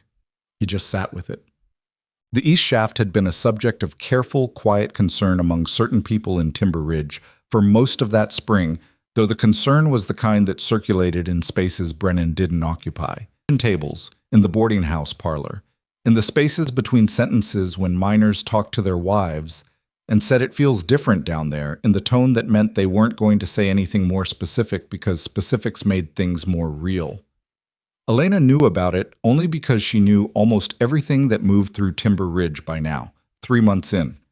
The workshop had become a kind of unofficial exchange point, the way a good barbershop or a boarding house kitchen becomes, a place where people came regularly for a service and stayed for the conversation, and where information accumulated in the corners like dust, unremarked and constant.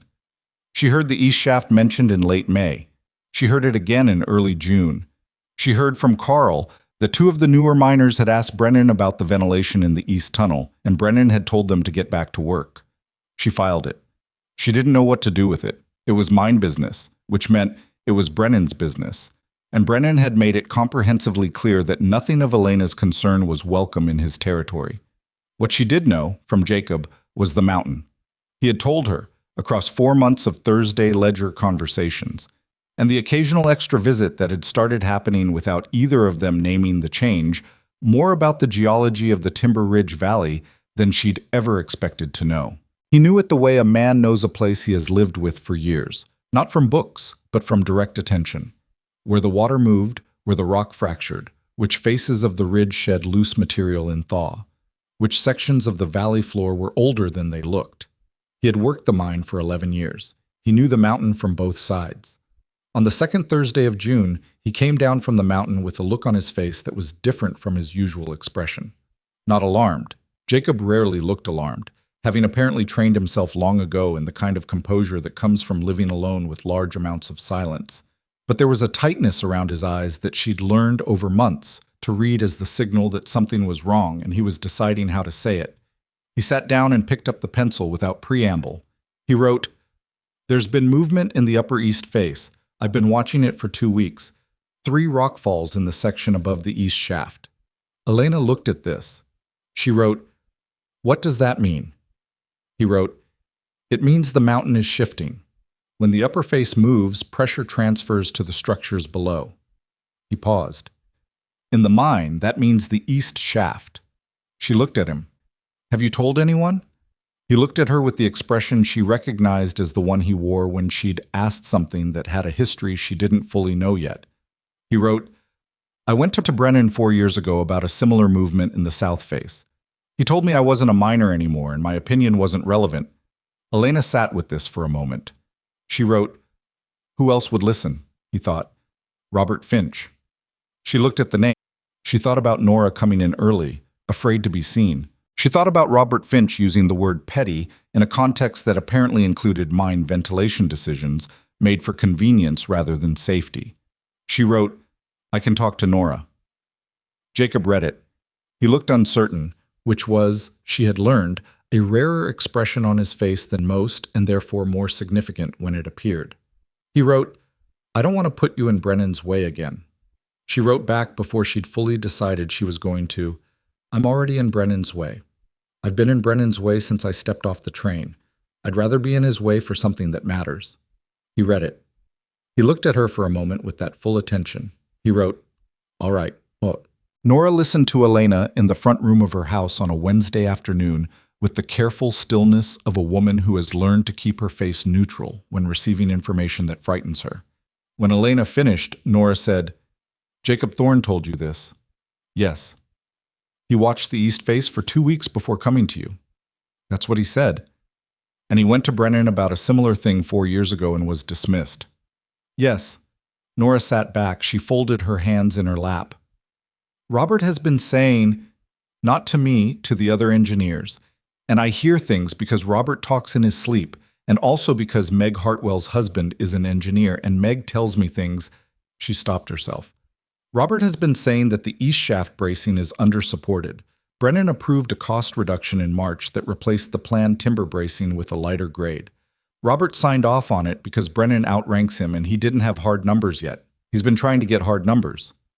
Jacob's observations would be numbers, Elena said, or at least supporting evidence. If Jacob put them in writing, he wrote me everything he told me. I have it. Nora looked at her hands. If Robert takes this to the company office in Denver, Brennan will know where it came from. He'll know Robert spoke to you. I know. It will make things harder for you. Things are already hard, Elena said. How hard is the question? There was a pause.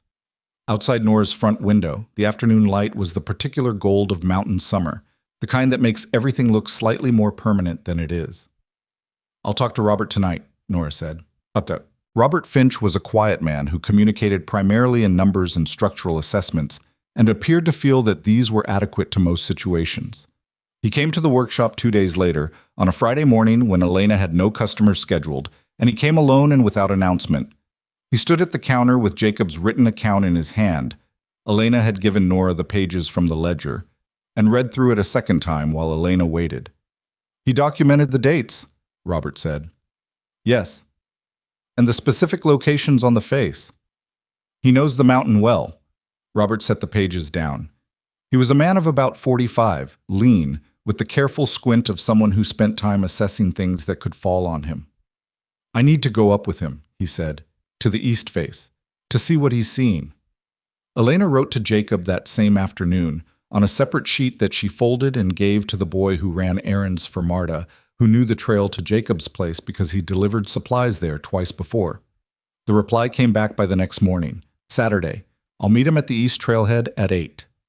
Robert went up on Saturday. He came back in the afternoon with mud on his boots and a look on his face that was the engineer's version of Jacob's tight around the eyes expression. Contained alarm, the alarm of someone who has just had a number confirmed that they had been hoping would come back different. He came to the workshop directly from the trail. He's right, Robert said. The movement is consistent with pressure transfer to the structures below. Given the current bracing grade, he stopped. We need to get word to the company office in Denver, not through Brennan, directly. Will they listen? They'll have to. If I document it formally, with Thorne's observations as supporting evidence, they can't ignore it without accepting the liability. He picked up his hat from the counter. I'm going to write the report tonight. I'll send it Monday. He left.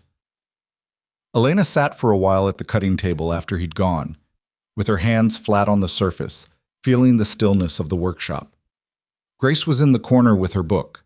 She had been reading, slowly, working through it, for the past hour, her fingers moving across the pages with the focused quiet of someone in deep water. Something is happening, Grace said. Yes. Something that matters. I think so. Grace closed the book over her finger to mark the page. Is it going to be dangerous? Elena thought about Jacob's 2 weeks of silent watching on the mountain. She thought about Robert Finch's face coming down the trail. She thought about the east shaft, underground, men working in it every day. I don't know yet, she said. I hope not. The explosion came on a Tuesday. It was the 3rd week of June, mid-morning, when the workshop was quiet and Grace was at the drum, and Elena was 3 hours into a difficult alteration on a wool riding coat that had been badly cut to begin with. The sound arrived before anything else. Not the sharp crack she might have expected, but a low, heavy concussion that she felt in her sternum before she heard it, the kind of sound that moves through rock rather than air. Grace took her hands off the drum and stood up. Elena was already moving toward the door. Outside, the sound had already changed the town. People were coming out of buildings with the confused, accelerating urgency of those who had heard something wrong and were trying to determine in which direction wrong lay. From the direction of the mine, the east end of the valley, a plume of dust and gray smoke was rising against the mountain with the particular quality of something that was still in the process of becoming itself. Carl was running past the workshop. East shaft, he said without stopping. She blew. Elena stood in the doorway for 3 seconds. Then she went back into the workshop and went to the supply cabinet and took out everything she had. The medical kit, the extra cotton she kept for backing, 2 full bolts of clean white muslin that she'd ordered 2 weeks ago for a large curtain commission, the scissors, the needle cases. She bundled what she could carry and looked at Grace. "Come with me," she said. "Stay right with me." "I know," Grace said. They went out into the street, which had already become a river of movement. Men toward the mine, women with the particular faces of people calculating what they might be needed for. Elena went with the men. She was not a nurse. She had no medical training beyond common sense and 12 years of managing household injuries, which in their Pittsburgh years had included 2 broken fingers, a kitchen burn that had taken 3 weeks to heal, and Henry's mining tool gash in his forearm that she'd stitched herself because the doctor was 3 miles away, and the bleeding wasn't waiting. She went because she had clean cloth, and she could cut bandages faster than most people, because that was exactly the motion, length, width, consistent pressure, that her hands had spent years learning. The scene at the mine entrance was not orderly. There were 20 or 30 men around the east shaft entrance, some coming out, some trying to go back in, voices overlapping in that particular kind of group panic, where everyone is trying to direct and nobody is coordinating. Dust was still coming out of the shaft opening in slow billows. The smell was bad, sulfur and something underneath it that was more organic, and that Elena did not investigate too closely. She found the most controlled person in the vicinity, which was a man named Hobbs, who was the mine's surface manager, a solid, deliberate man she'd met once through Carl, and she went straight to him. "I have clean cloth," she said. "Where do you need me?" Hobbs looked at her. He looked at the cloth. He pointed to an area to the left of the shaft entrance where several men had been laid out on the ground. Not dead, she could see movement, and said, "There. Don't let them wander. Some of them are going to try to go back in." She went there. Grace was at her side. 2 of the men had lacerations. One had a burn on his right arm that she did not look at longer than necessary to assess, because looking at it longer than necessary would not help either of them. She started cutting strips of muslin, long, even, the way she cut fabric for any other purpose, keeping her hands steady on the principle that steady hands communicate themselves to the person you're working on. "Talk to me," she told the man with the laceration. "Tell me your name." "Wes," he said. His voice was wrong, too high, the voice of someone whose nervous system was still catching up with what had happened to his body. "Wes, I'm going to put pressure on your arm. It's going to feel tight. That's the point." She wrapped the strip. "Are there men still down there?" "At least 6, maybe 8. We don't—" The shaft came down about 40 feet in. Maybe more. He was breathing too fast. Jensen and the Kowalski brothers for sure. They were at the working face. She kept her hands moving. "Jensen has children?" 4. Wife's expecting another. "Then we're going to get the shaft clear," she said. She said it not because she knew it was true, but because it was the sentence that needed to fill the air at that moment, and because someone needed to say it steadily. Grace was kneeling beside the man with the burn, not touching him. She'd learned quickly on the walk over that touching a burn victim without warning was a bad idea, but talking to him in the low, clear voice she used when she was delivering information. "The burning feeling," Grace was saying, "is the skin's response. It's doing its job. What you want to do is breathe slowly. The air up here is clean. You're breathing clean air." Elena glanced at her daughter. 9 years old, on her knees in the mine yard dirt, talking a grown man through a burn with the calm authority of someone who dealt in facts rather than fear. The burned man's breathing steadied. Elena looked back at Wes's arm and kept rapping. "Whoa!" Jacob arrived at the mine yard 40 minutes after the explosion. Elena didn't see him come in. She heard about him first. A ripple of information through the men around the shaft entrance. The way information ripples when someone does something notable. He was at the mountain's east face when it blew. He'd been watching it. He'd come down the trail faster than the trail was designed for, and arrived with ropes and the particular knowledge of a man who had worked that mountain from both inside and outside for 11 years. She saw him when he came out of the shaft entrance the first time. He was covered in dust, a rope over his shoulder, and he was walking fast toward Hobbs and writing on a folded piece of paper as he walked. Writing while walking, which she had never seen him do, the handwriting surely terrible but legible enough that Hobbs read it, and his face changed. Hobbs started giving orders. The men around the entrance reorganized. Jacob went back in. He went in 3 times. Each time he came out and wrote fast and gave the paper to Hobbs and went back in. On the 3rd time he came out with 2 men. Jensen was one of them, she found out later, the man with 4 children and a 5th coming. And the 2 miners came out coughing, and one of them was being half carried, and Jacob had his arm under the man's shoulder and was steering him with the careful, leveraged economy of someone who understood load-bearing. He handed the men to the people waiting and turned to go back in. Elena was there. She didn't plan to be. She'd come over to bring clean wrapping to the area near the shaft entrance. And then Jacob was right in front of her. He was covered in gray dust, and there was a cut on his forehead she suspected he didn't know about. He looked at her. She looked at him. There was no ledger here, no pencil, no system. She held up 3 fingers, pointed into the shaft, made a questioning gesture. He held up 2, then touched his own chest and pointed down. 2 more. He was going back in. She nodded. She held up the roll of clean cloth she was carrying, pointed at his forehead, raised her eyebrows. He touched his forehead, looked at the blood on his fingers, and made the gesture she recognized, the slight outward wave of the hand that meant this can wait. She held up the cloth again. He stayed still for 3 seconds. Then he bent his head forward slightly, which was the pragmatic acknowledgement that she was going to do this regardless, and they would all proceed faster if he cooperated. She pressed a folded pad of muslin to the cut and wrapped it quickly, the way she'd wrapped Wes, firm and even, no wasted motion. When she stepped back, he looked at her again. His face was the most unguarded she had ever seen it. Not because he was hurt, but because there was no space in this moment for the composure he usually maintained between himself and the world. He looked, for a moment, exactly like what he was.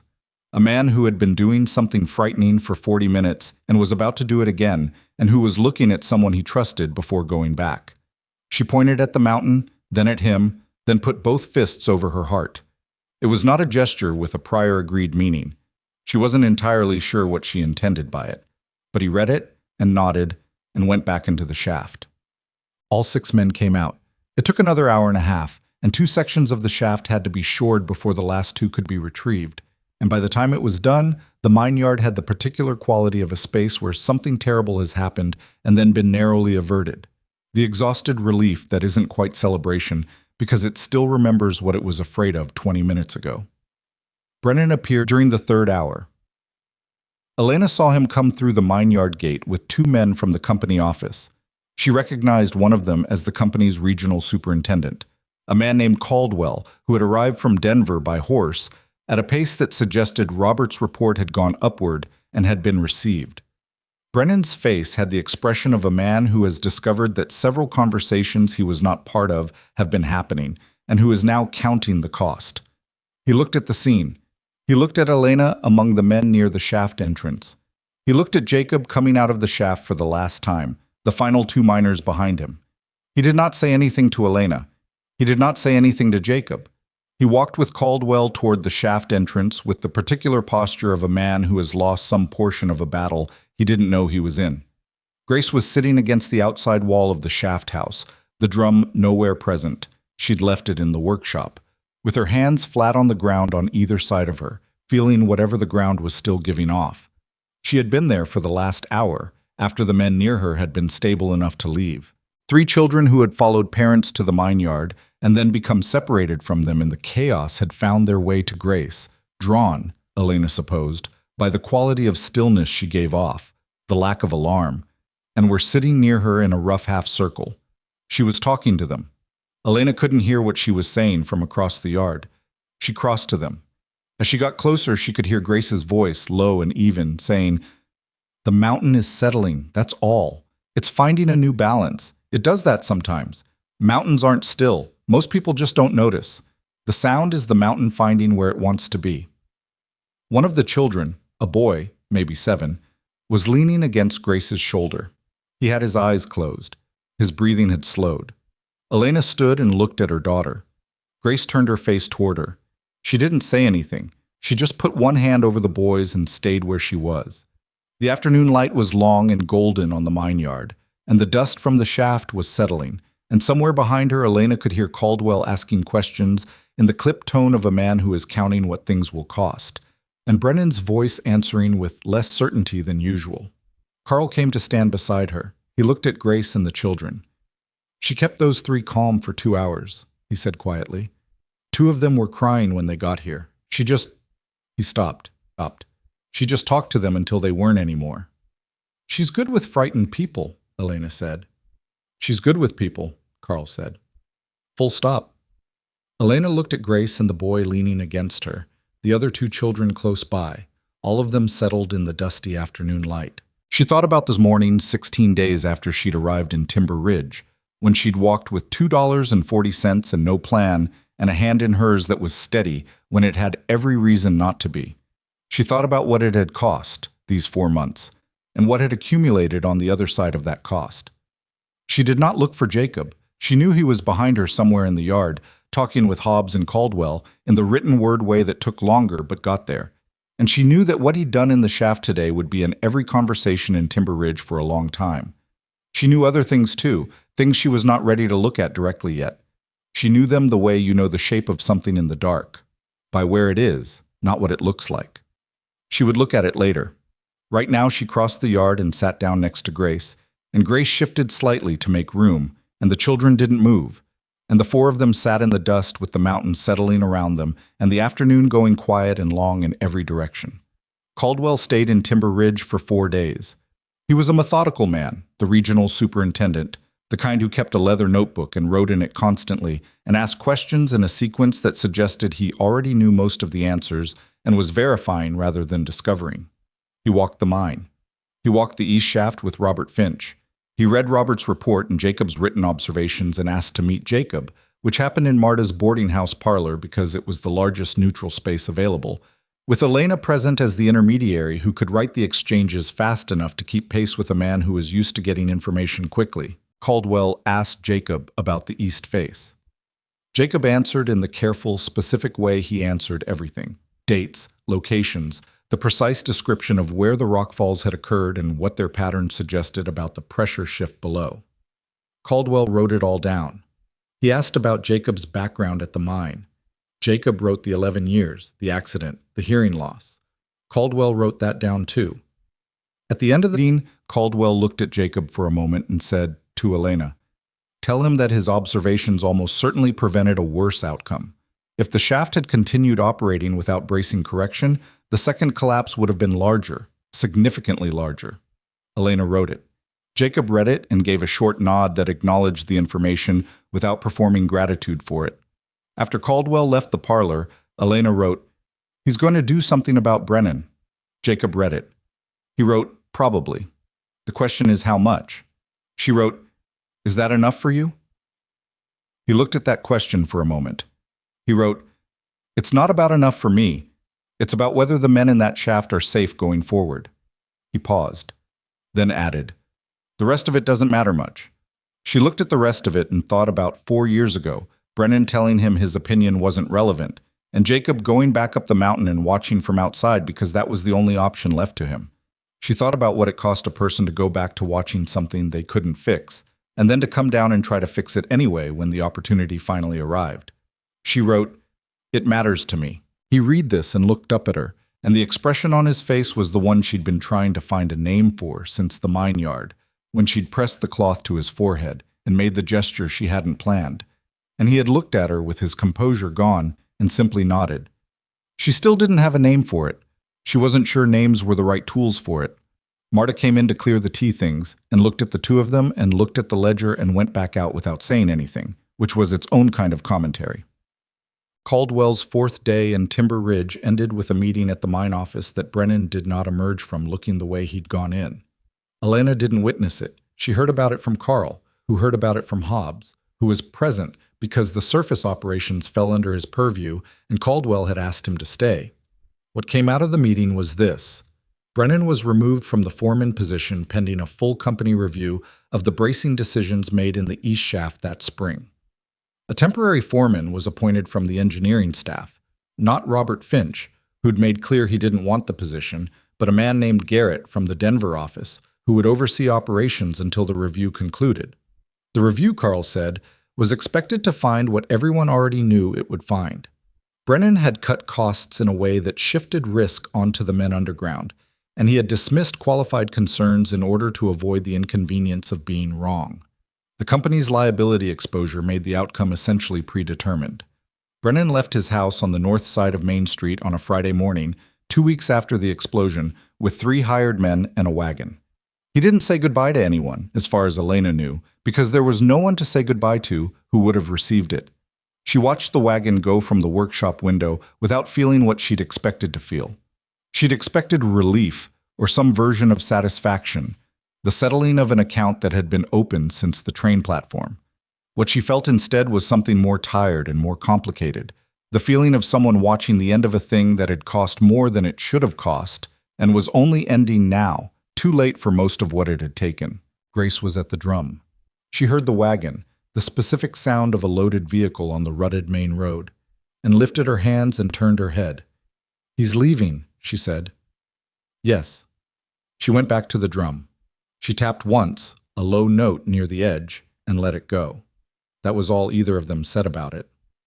The shift in Timber Ridge after Brennan left was not dramatic. It was not the kind of change that announced itself. It was more like the change in a room when a window that has been painted shut is finally opened. The air doesn't suddenly transform, but something eases, and you realize only in retrospect how much pressure you'd been breathing against. The 2 families who had canceled their orders came back. Not with apology. People rarely apologized in the direct way that was actually satisfying. They re-engaged instead. They came back with new work as though the gap hadn't existed. And Elena accepted this because re-engagement was the practical version of apology, and the practical version was what she could use. She took their orders and said nothing about the gap, and moved on. Because moving on was the discipline she'd been practicing for years, and she had gotten reasonably good at it. Nora Finch came in on the Monday after Brennan's departure and bought fabric for a dress she'd been putting off having made because she hadn't wanted to spend money at Elena's workshop while Brennan was watching. She said this directly, which Elena appreciated more than the indirect version would have been. "Robert wants to know," Nora said, while Elena was taking her measurements, "whether you'd be interested in having the workshop space permanently. He's spoken to Marta. This building is hers, as you know, and Marta said she'd transfer the arrangement to a proper lease if you wanted it." Elena held the measuring tape against Nora's shoulder. A permanent lease. At a fair rate. Robert worked out numbers with her. Nora turned her head slightly. "I know you didn't come here intending to stay." "I came here intending to get married," Elena said. "The intention didn't survive contact with the situation." "No." Nora was quiet while Elena noted the measurement. "Do you want to stay?"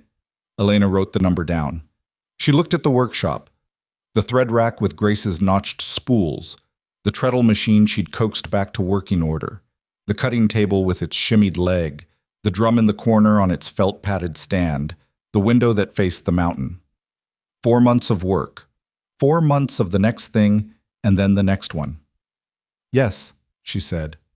"I want to stay." Jacob came that Thursday with no carved objects and no books, and no projects under his arm.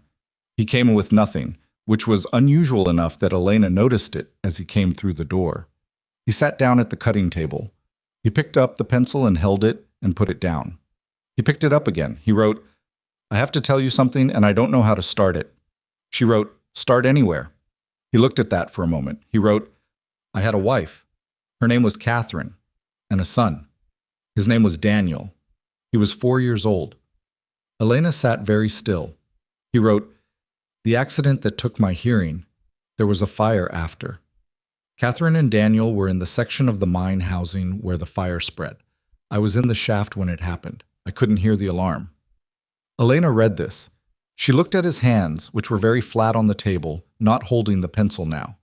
He wrote, "I didn't know until I came up. The shaft foreman had to write it on a piece of paper and show me."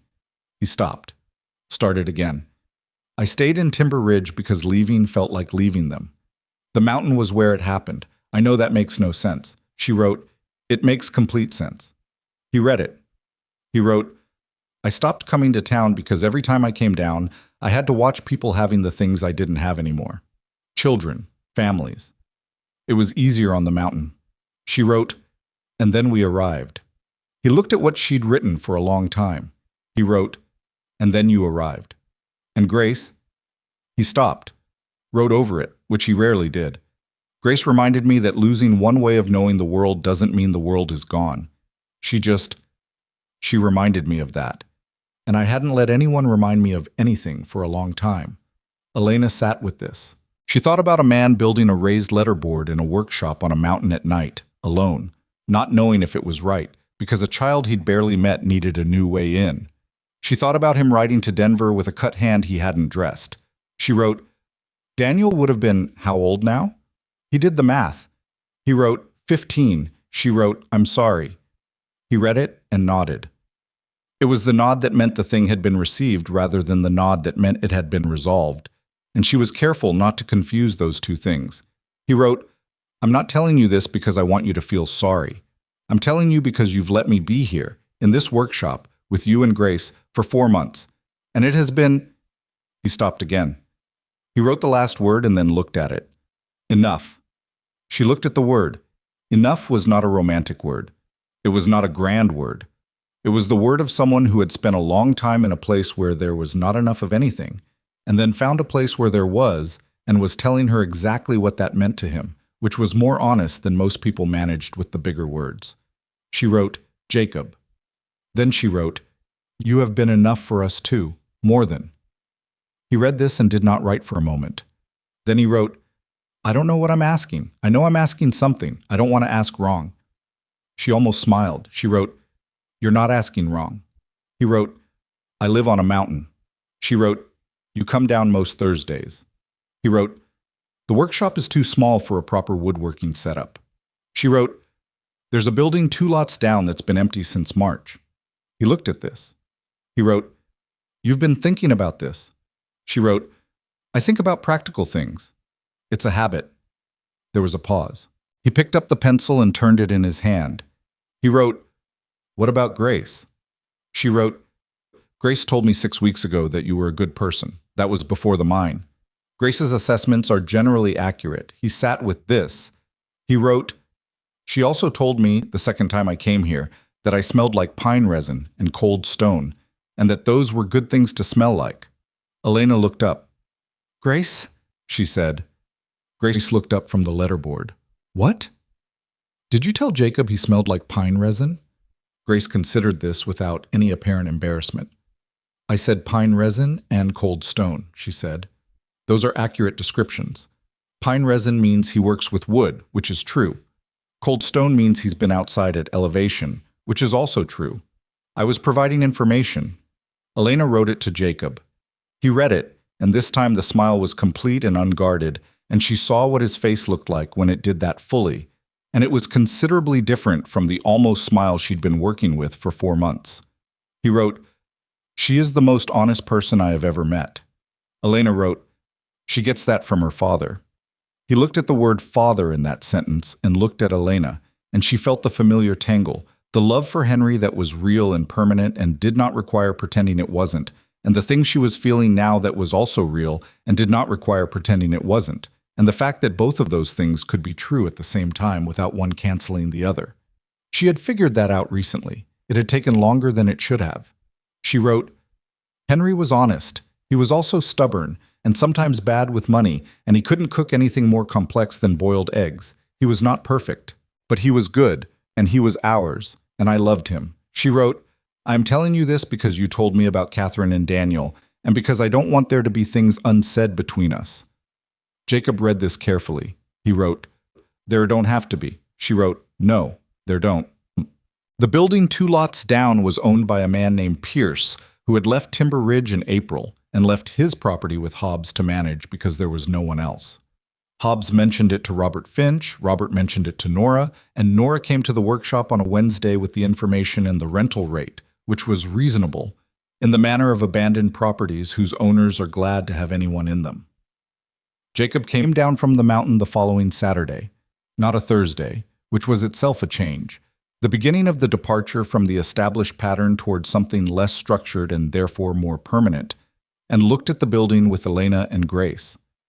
It was larger than the workshop, with a back room that had a proper hearth and ceiling height that would accommodate a saw bench. The front room had 2 windows and rough board floors and smelled of old sawdust and something mineral she couldn't identify. Previous tenant was a farrier, Elena said. Jacob looked at the ceiling. He looked at the back room. He looked at the windows. He walked the length of it, pressing his foot to the floor every few yards the way you did with floors in old buildings to test for soft spots. Grace was running her hand along the back wall. "The wood here is good," she said. "Dry. Old growth, probably. The rings are tight." She turned her head. "He should take it." Jacob, who had been watching her peripherally, looked at Elena. He pointed at Grace with a questioning look. "What did she say?" Elena wrote it. He read it and looked at Grace, who had her hand still on the wall with the assessing expression she wore when she was being accurate. He wrote in the ledger, "Tell her she knows wood grain." Elena read it to Grace. Grace nodded as though this were an obvious confirmation of something she already knew. "I've been learning from the carving samples you leave," Grace said. "I can tell pine from cedar now by the resin smell and the grain texture. Oak is different from both, and walnut is completely different from anything else." Jacob read it and wrote, "Walnut is the best." Grace nodded again. "I know," she said. "The drumhead frame is walnut. It resonates longer." He looked at Elena. Elena looked at him. He signed the papers with Hobbs the following week. He didn't move down from the mountain all at once. That was not the kind of change he made, and Elena had learned not to expect it. He came to the building, his building. She had started thinking of it that way without deciding to. Most Saturdays and some Wednesdays, bringing tools down gradually, setting up the bench, working on the floor's bad spots before he brought in the saw bench, because the floor needed to be right before you put weight on it in one concentrated place. Grace went with Elena on Saturdays when there were no customers, and she and Jacob had developed by now a communication that didn't require Elena as intermediary, a system of specific touches and surfaces and rhythms that was half the raised dot alphabet and half something they'd invented themselves, which Elena observed with a kind of bemused wonder and a total inability to fully follow it. "He's going to make shelves," Grace reported one Saturday on the walk back to the workshop. "Along the whole east wall. He showed me the plan. He drew it in raised lines so I could feel it." "He drew you a plan," Elena said. "An architectural drawing, to scale. He measured twice." Grace said this with the approval of someone for whom measuring twice was a fundamental moral position. "He said the shelves are for inventory, but he drew in a low section on the left end with a different edge profile, and when I felt it I told him it was the same height as the drum stand. And he didn't write anything back, he just put my hand on the relevant section of the drawing again." Elena looked at her daughter. "He's building you a section." "He's building me a workspace," Grace corrected. "There's a difference." "What's the difference?" Grace thought about it. "A section is an afterthought. A workspace is a plan." Elena was quiet for a moment, walking. The main road of Timber Ridge was its usual mid-afternoon self. Horses, a delivery wagon, two women from the north side who nodded as they passed. She had walked this road every day for 4 months, and it had gone from foreign to familiar in the way places do when you've looked at them enough times to stop seeing them and start simply knowing them. "Grace," she said. "Yes. Are you happy here?" It was a direct question of the kind she didn't always ask, because Grace handled direct questions with a literalness that sometimes produced answers Elena wasn't ready for. But she asked it because she needed to know, not to confirm what she hoped, but to actually know. Grace walked for a few steps. She was thinking, which she did visibly in the slight forward set of her shoulders and the particular quiet she went into when she was being genuinely careful with something. "Happy is a complicated word," Grace said. "It means a lot of different things depending on who's using it." "I know. What does it mean for you?" Another pause. "I have the drum. I have the book and the letter system. I have a workspace being built in a building that smells like good wood." She paused. "I have you. And I have Jacob, who doesn't talk around me or about me. He just talks to me, or writes to me, or shows me things." She stopped walking for a moment, which she rarely did without a physical reason. "When we were in Pittsburgh, I always felt like I was beside the world, like it was happening next to me and I could feel the edges of it, but I wasn't in it. And now? Now I'm in it," Grace said simply. Elena looked at her daughter's profile. The serious face, the forward tilt of the head, the particular quality of presence that Grace had always had, and that it had taken Elena longer than she was proud of to understand, was not diminished by the blindness, but was, in some sense she couldn't fully articulate, deepened by it. Grace paid attention the way you paid attention when you couldn't afford to be careless about information, and that attention had made her, over 9 years, into someone who was more in the world than most sighted people Elena had known. "Yes," Elena said. "You are." They walked the rest of the way in the easy quiet they'd always had between them, the silence of two people who knew each other well enough to not fill space for its own sake. The mountain was bright above the ridge, the summer light long and clear, and somewhere behind them the sound of Jacob's hammer carried down from the building 2 lots away, steady and deliberate. Measuring twice, getting it right. That evening, Elena sat at the cutting table after Grace was asleep upstairs at Marta's and wrote a letter. Not to anyone specific, not to anyone at all, really. It was the kind of writing she did sometimes to find out what she thought, the way some people spoke aloud to themselves in empty rooms. She wrote, "I came here with $2.40 and no plan and a child that a man called defective on a public platform." She wrote, "I am still here. The man is not." She wrote, "I do not know exactly what comes next. That used to frighten me more than it does now." She wrote, "Grace says she is in the world. I think I am too."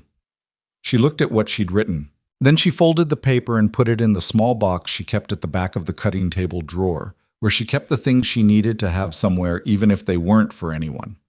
She turned off the lamp and sat for a moment in the dark of the workshop, listening to the mountains settle around the town, the way mountains settled all night while people slept, the tiny shifts and size of rock finding its new balance, working out where it wanted to be.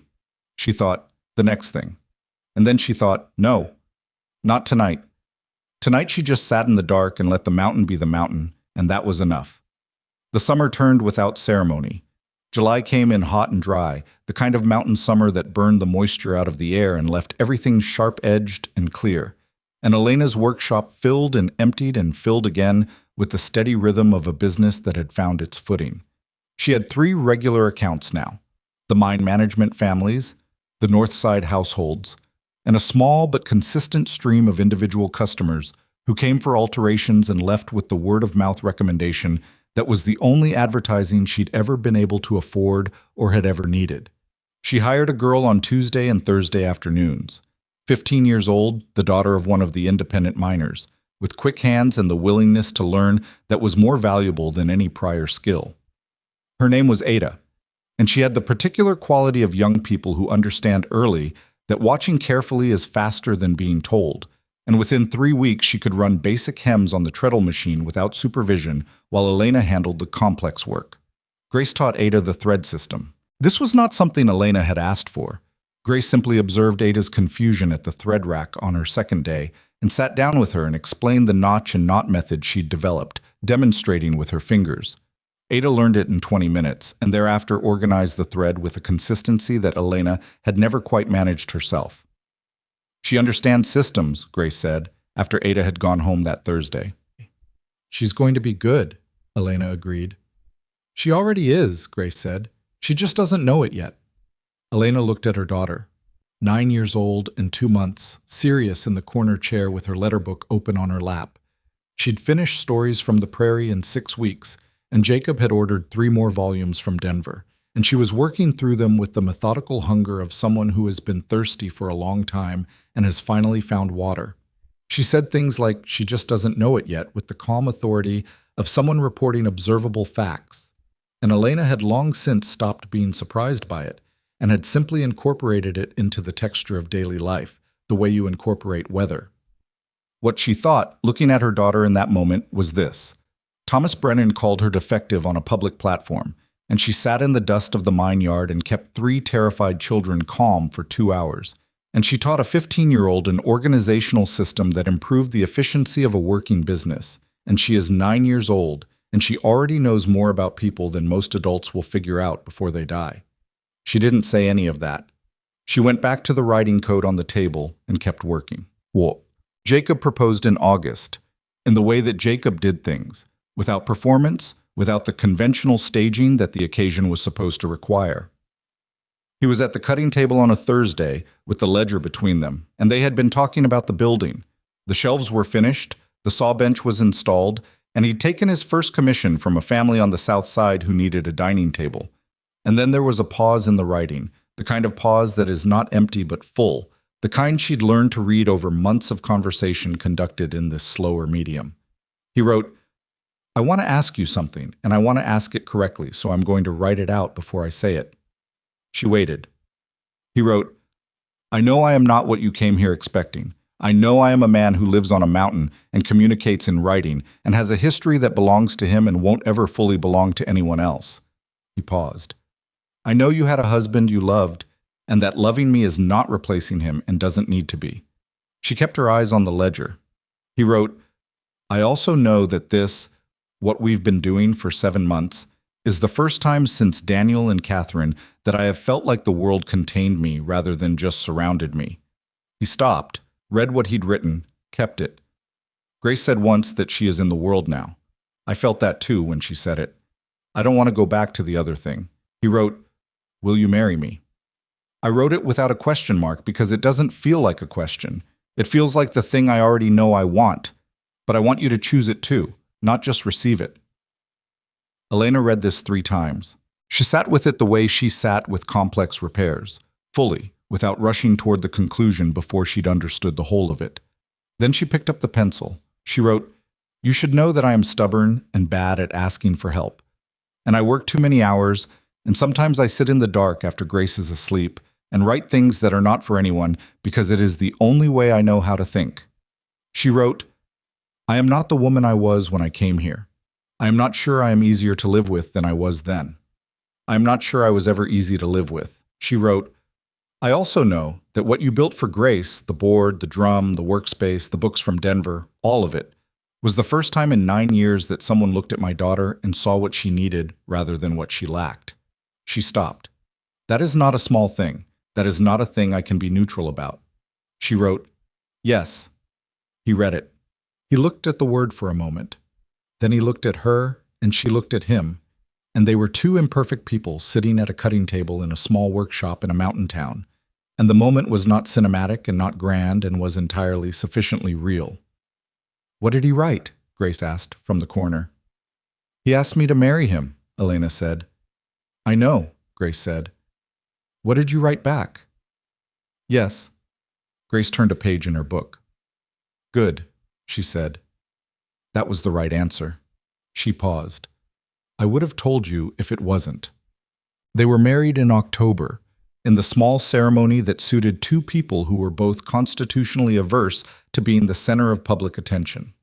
Marta's parlor, which was the nicest indoor space available, with Robert and Nora Finch as witnesses, and Carl from room 6 and Hobbs and Ada's family, and 6 other people who had earned the right to be there through the specific currency of having shown up in the difficult months. Grace stood beside Elena in a new dress that Elena had made herself. Deep blue wool, fitted at the shoulders the way Grace's dresses needed to be fitted so the weight sat right and didn't shift when she moved. She held the drum mallet in her left hand. Nobody had asked her to bring it. She had decided it belonged there, and she was not wrong. Jacob wore a clean coat and his good boots, and his hair had finally been cut, which changed his face in a way Elena had been quietly curious about for months.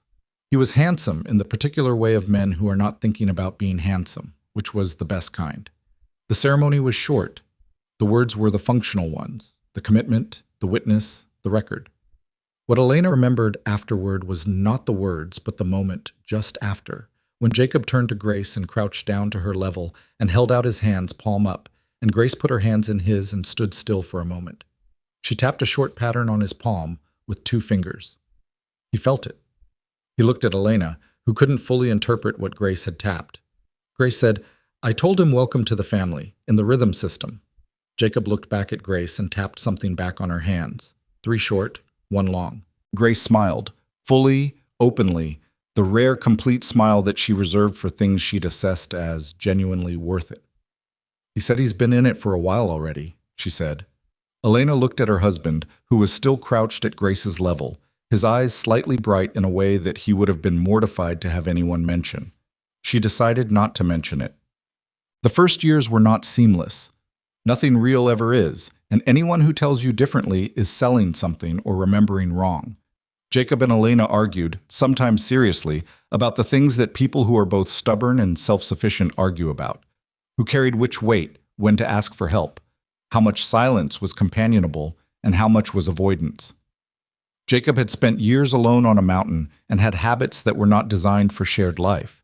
He forgot that his whereabouts mattered to someone now. He worked in the building until late and came home after Grace was asleep, and sometimes after Elena was too, and she found this intolerable in the way of someone who had learned to track another person's safety as a survival practice and could not simply stop. She told him this in the ledger, in the direct way she'd learned was the only way that worked with him. When you don't come home at the time, you said, I don't know if something has happened to you on the trail. I know you have been on that trail for years without anyone to tell. But I am someone to tell now. He read it and sat with it, and she could see him doing the thing he did when something had landed accurately and he was deciding what to do with it. He wrote, I didn't think about it that way. I will think about it that way. And then he did, imperfectly and with occasional lapses, but genuinely, which was all she'd asked. Elena, for her part, found that years of total self-sufficiency had made her poor at receiving. Jacob would see something that needed doing, a supply run, a repair in the workshop, the shimmied table leg finally properly fixed rather than shimmied, and simply do it. And she would come in and find it done and feel, irrationally, a flash of something that was not quite irritation but was adjacent to it. The reaction of someone whose competence is their primary security and who is not yet fully comfortable with the idea that someone helping is not the same as someone doubting. She knew this about herself. Knowing it didn't immediately fix it. It took time and several frank conversations in the ledger, and Jacob's particular brand of patience, which was not the patient patience of someone who had decided to tolerate her, but the patient patience of someone who genuinely thought she was worth the time. Grace navigated their adjustment with the equanimity of someone who had always processed the world differently and found most adult complications less surprising than adults found them.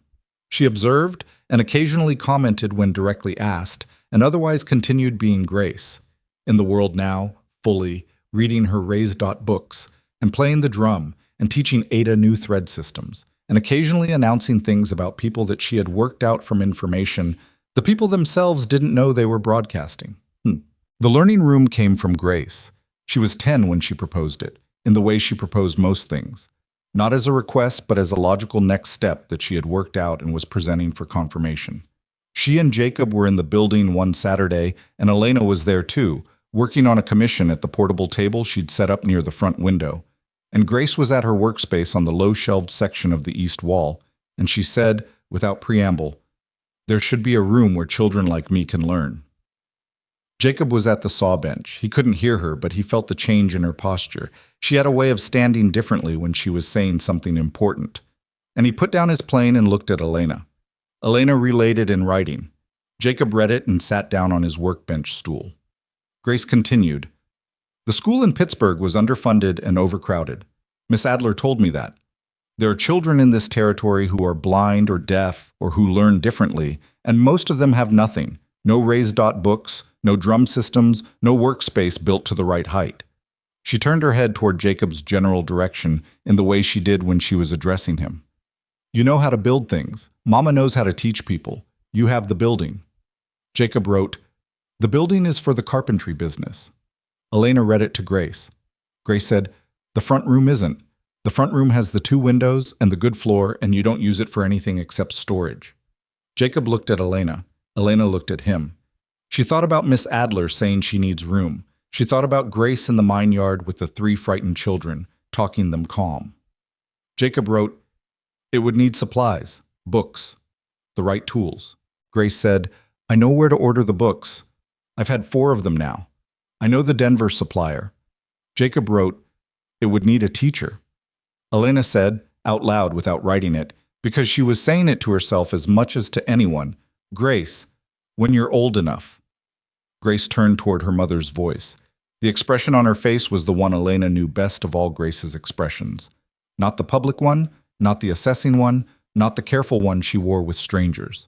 The private one, the one that was only available when she was not managing anyone's reaction to her, the one that was simply and completely her, focused, present, already 3 steps ahead. "Yes," Grace said, "when I'm old enough." It did not happen quickly, and it did not happen without difficulty. The front room became a learning room by degree. First one child, the deaf son of a family from the Eastern Valley, who came to Jacob because Jacob was the only person they knew who understood what their son needed. Then two more children in the spring, one blind and one with a slowness of learning that had been called stupidity by everyone who didn't know the difference, and which Grace, within 2 weeks of meeting him, identified as something else entirely, something that needed different entry points rather than repeated use of the same failed ones. Jacob built the furniture.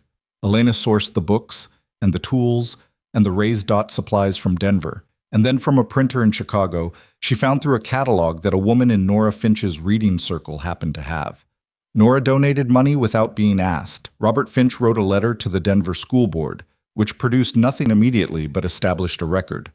Carl, who was retired from mining by the second year and had time and 2 functional hands and apparently a latent gift for patience with children that nobody, including Carl, had previously suspected, came in on Tuesdays and Thursdays and was in charge of nothing specific and useful for almost everything. The town of Timber Ridge did not transform overnight into a place of enlightenment and perfect acceptance. That is not how towns or people work. There were still people who crossed to the other side of the street when they saw Grace coming, people who spoke to Elena about Grace in the tone that meant, "Isn't it a shame?" and didn't understand why Elena's expression closed when they did. There were days when the learning room had 3 children in it, and days when it had none, when families decided the distance was too far, or the strangeness was too much, or grandmother had an opinion that carried the week. But there were also days when it had 6. There was the Tuesday when the deaf boy, his name was Thomas, which Grace had noted with a brief private irony, played the drum for the first time, and his face did the thing that faces do when something lands in the right place. There was the afternoon when the slow-learning boy read aloud from a simple book in the system Grace had developed for him, a system that was not in any manual and had no formal name. And the word he read was home, and he said it out loud and looked up as though checking whether the room was still there. Elena was in the doorway when that happened. She had been bringing supplies from the workshop. She stood in the doorway with the supplies in her arms and watched, and did not go in for a moment because she didn't want to change the quality of the air in the room. Jacob came up behind her. He put a hand on her shoulder, briefly, the way he was with touch, never excessive, always deliberate. And she reached up and put her hand over his without turning around, and they stood in the doorway together and watched the boy say the word again to himself, quietly, like he was keeping it. There is something worth saying here, something that this story has been building toward without announcing it, something about what it means to be told you are not enough, and to survive that telling and to go on. Thomas Brennan called Grace defective on a public platform because Grace's blindness was, to him, a deficit that reduced her value as a person. He was not the last person to think this, and he was not the worst person to have thought it, but he was the specific person who said it to Elena on the first day of her new life, in a place where she had nowhere to go, and what she carried out of that moment, the thing she took with her when she walked off the platform, was not defeat and not despair. It was the cold, functional clarity of someone who has been told a lie and knows it, and who has decided that the best response to a lie is to build something true. What Elena built was a business. What Jacob built was furniture and a learning room and a place where broken things were made useful again rather than discarded. What Grace built was harder to describe, because what Grace built was method, the gradual, careful accumulation of ways in. Ways into music, ways into language, ways into rooms and conversations and the world itself. And then she handed those ways to other children who needed them, which is the truest possible use of anything you've had to fight to find. The train platform in Timber Ridge still stood, 14 years after Elena arrived at it. The boards had been replaced twice. The station master was a different man. The mountain above the valley was the same mountain, doing what mountains do, shifting, settling, adjusting its weight in the dark while people slept below it, never still even when it appeared to be. Elena came to the platform one October morning, the October that Grace turned 23, 2 years after she'd formally taken over the learning room and 3 years after she'd written to the Denver School Board herself in raised dot script transcribed by a sympathetic clerk, requesting formal recognition of the program. The recognition had come through in June. It was not everything, but it was something that could be built from. She was not waiting for a train. She was walking. She walked most mornings. The circuit through town that kept her legs good and kept her in contact with the texture of the place she had made her home. She stopped at the platform because she stopped there sometimes, not out of sentimentality exactly, but out of the habit of checking in with the past to confirm that the present was still true. She stood on the boards and looked at the valley. Behind her, the workshop was open. Ada ran it now, 3 days a week, and had hired her own girl. Jacob's building was full of commissions. The dining table he'd made for the Southside family had led to 6 more, and then to a reputation that had reached as far as Denver, and there were now more orders than his hands could keep pace with, which was a problem he had no complaints about. Grace was at the learning room.